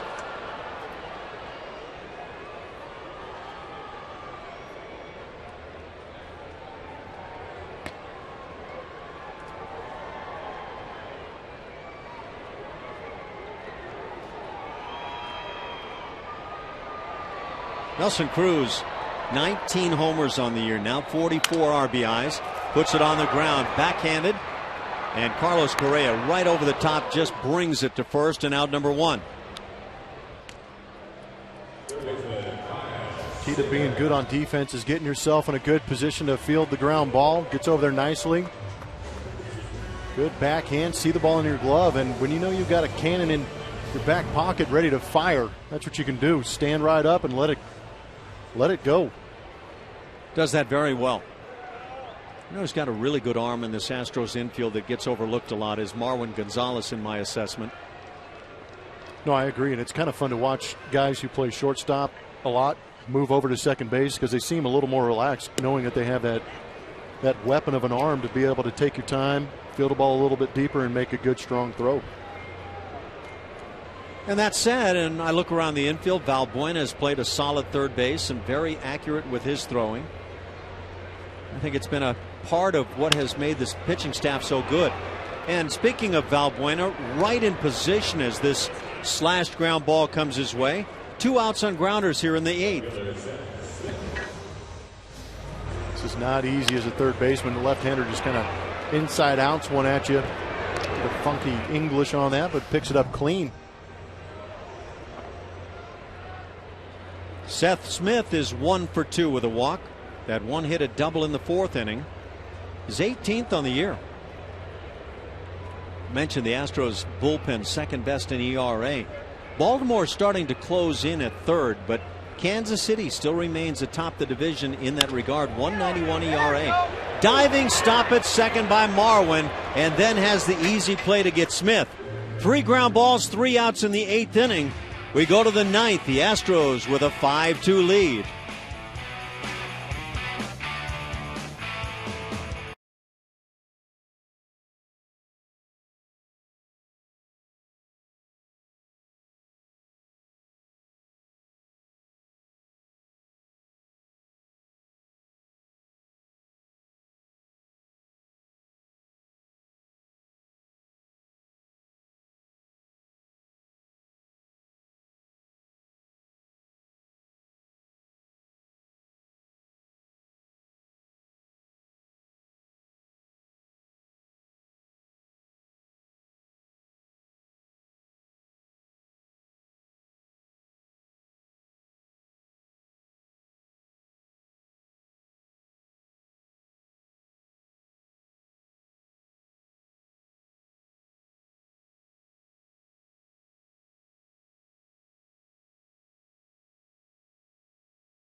They go to the bullpen once again, bringing in the 27-year-old left-hander Vidal Nuno, who now is working in just his 7th appearance for the M's this season.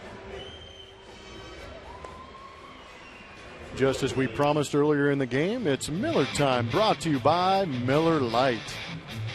Young man George Springer starting things off against Jay Happ again, leading off a game with another base hit up the middle. Average is on the climb. He's been swinging the bat extremely well at 281 now, but doing just a fantastic job of taking some of these tough pitches, going right back up the box with him for 2 knocks on the day. 14-game hitting streak for George. And now he goes after the left-hander.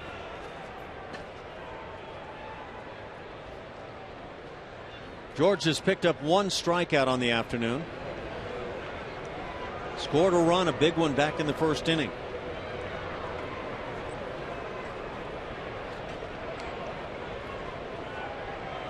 Go back to one of the numbers for the Astros when they score first, 28-7. And a chance for a 29th win now if they should hang on and win this one.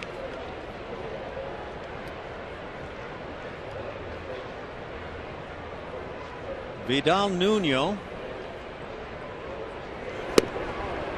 has an 0-2 count on George.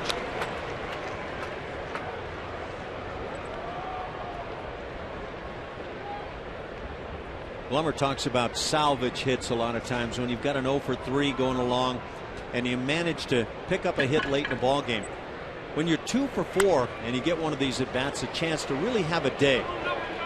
But this pop fly is dropped now at first base by Morrison, and another tough battle with the sun. Yeah, that's exactly right. You could see this coming. We looked down on the field and Logan didn't pick it up off the bat real good, and as soon as he got his eyes up in the sky, I think that sun came into play.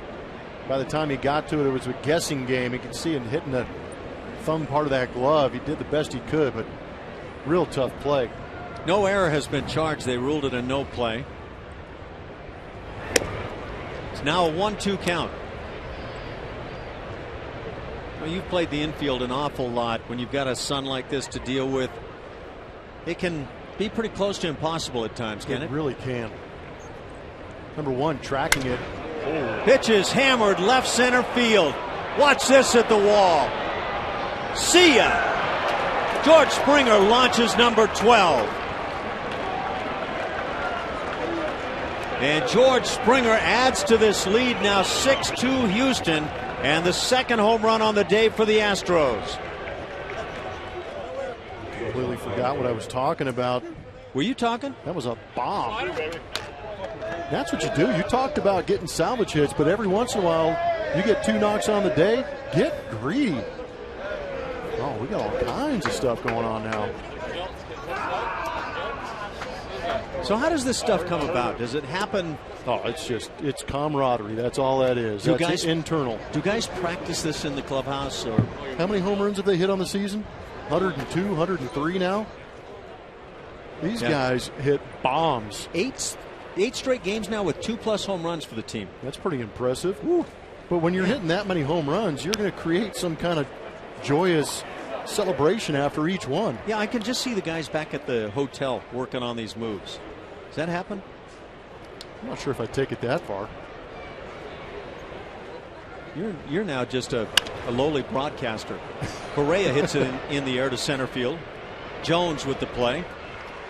And a 1-for-5 day for Carlos. Let's take a look at George once again. Why not? Yeah. Well, the hashtag is floating all over Twitter, and Astros 8 straight games with 2 home runs. That qualifies to be called Crush City. Yeah, I think that Crush City might live. It's catching on. Oh, goodness. Yeah, George just said hello. Man. Back at you. You pull down the sign now, don't you?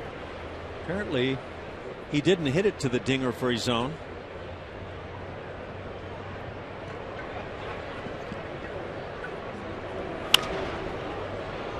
Fly ball to left field. Coming on hard now and getting there to make the play is Smith. Second out in the inning. And that'll bring up Chris Carter. But a home run like this one by Springer, not only good for the Astros, but maybe one that kind of dampens the spirits for the other club. Talk about dampened.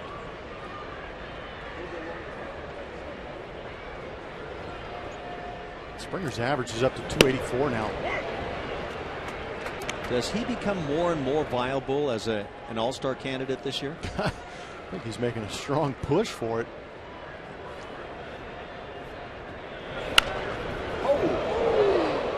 Wow. Ball is. That's tough to do right there. He hooked. tried to take Springer out. Yeah, hit it that way. Leave me alone. Good grief. I'm trying to enjoy my home run. I'm wet and I'm excited.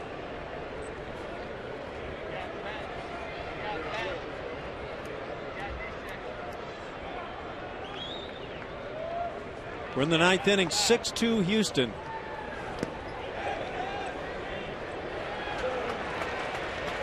And strike three on Chris Carter. That'll do it. The Astros get a run on the bomb by George Springer, his 12th on the year.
By Southwest Airlines.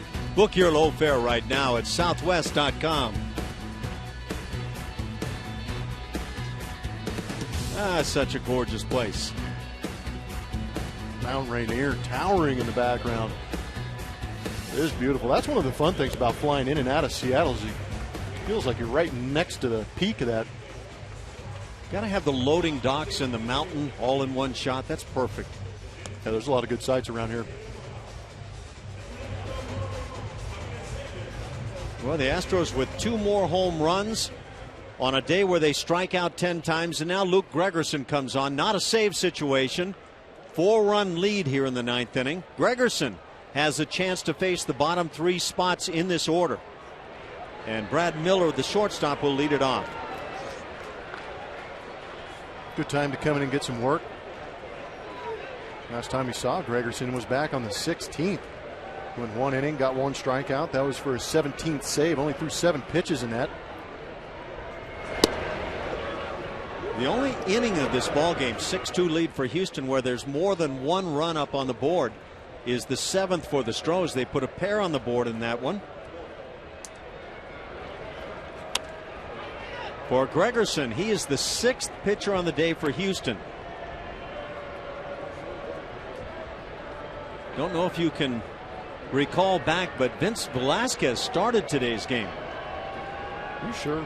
Then it was Tony Sipp, Will Harris, Joe Thatcher, Pat Neshek, and now Luke Gregerson. I'm checking on historical records here to verify all that. Down on strikes is Miller. Nice play by Castro and out number 1.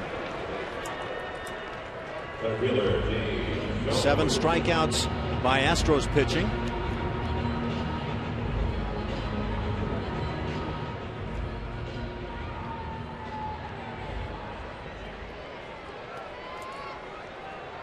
We'll bring up the 8-hitter, James Jones. 0 for 3 with a strikeout.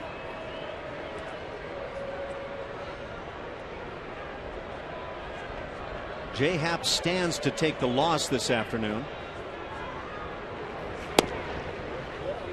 Gregerson finds the strike zone. The Astros trying to win their 41st of the year. Get back to 11 games over 500. And fly on down to Anaheim, John Wayne Airport this evening. Happy flight. Brett Oberholzer tomorrow against Hector Santiago. Make sure you're there on time, or at least by the 3rd inning, Blummer. I'll try. Colin McHugh goes in the Tuesday game against C.J. Wilson. And then Lance McCullers on getaway day against Matt Shoemaker. That one a day game, thankfully.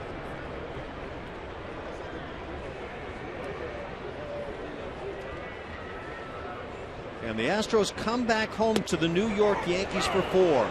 Down on strikes is Jones. Back-to-back punch-outs by Gregerson. And the Astros are 1 out away.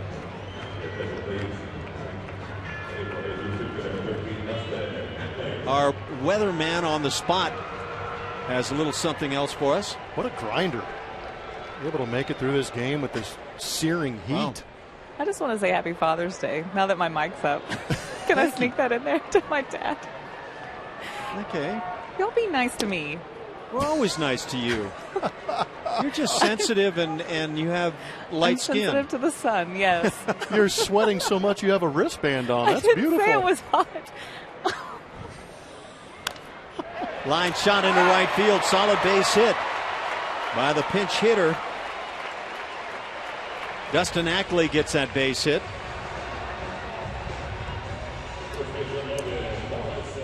And that brings up the top with Logan Morrison.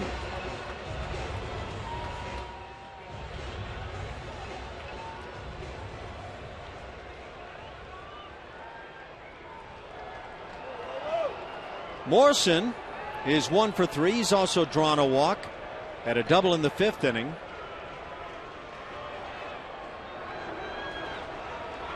And has scored the only 2 runs for the Mariners.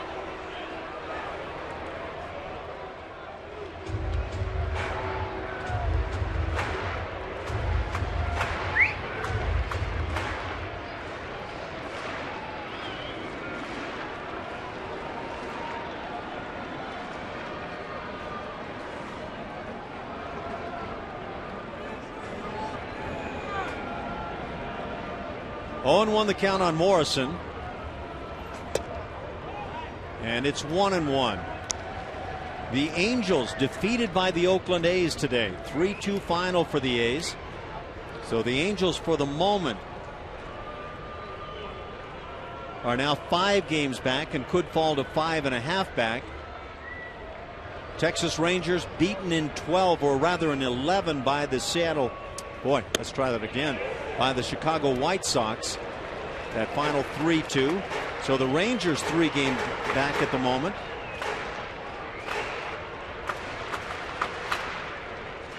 Here's where it stands right now. And the Astros, 1 more out here, can add another half a game to those figures.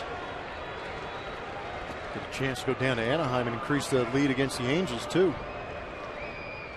That's the way to look on that positive side. Carter has it. He'll go to the bag, and that'll do it. The Astros manage to avoid the sweep here. They lay it on the M's 6-2 in Game 3. George Springer, a big part of the offense. The Astros hammering out 2 more home runs. The bullpen comes through with some strong pitching, and the Astros win their 41st on the year.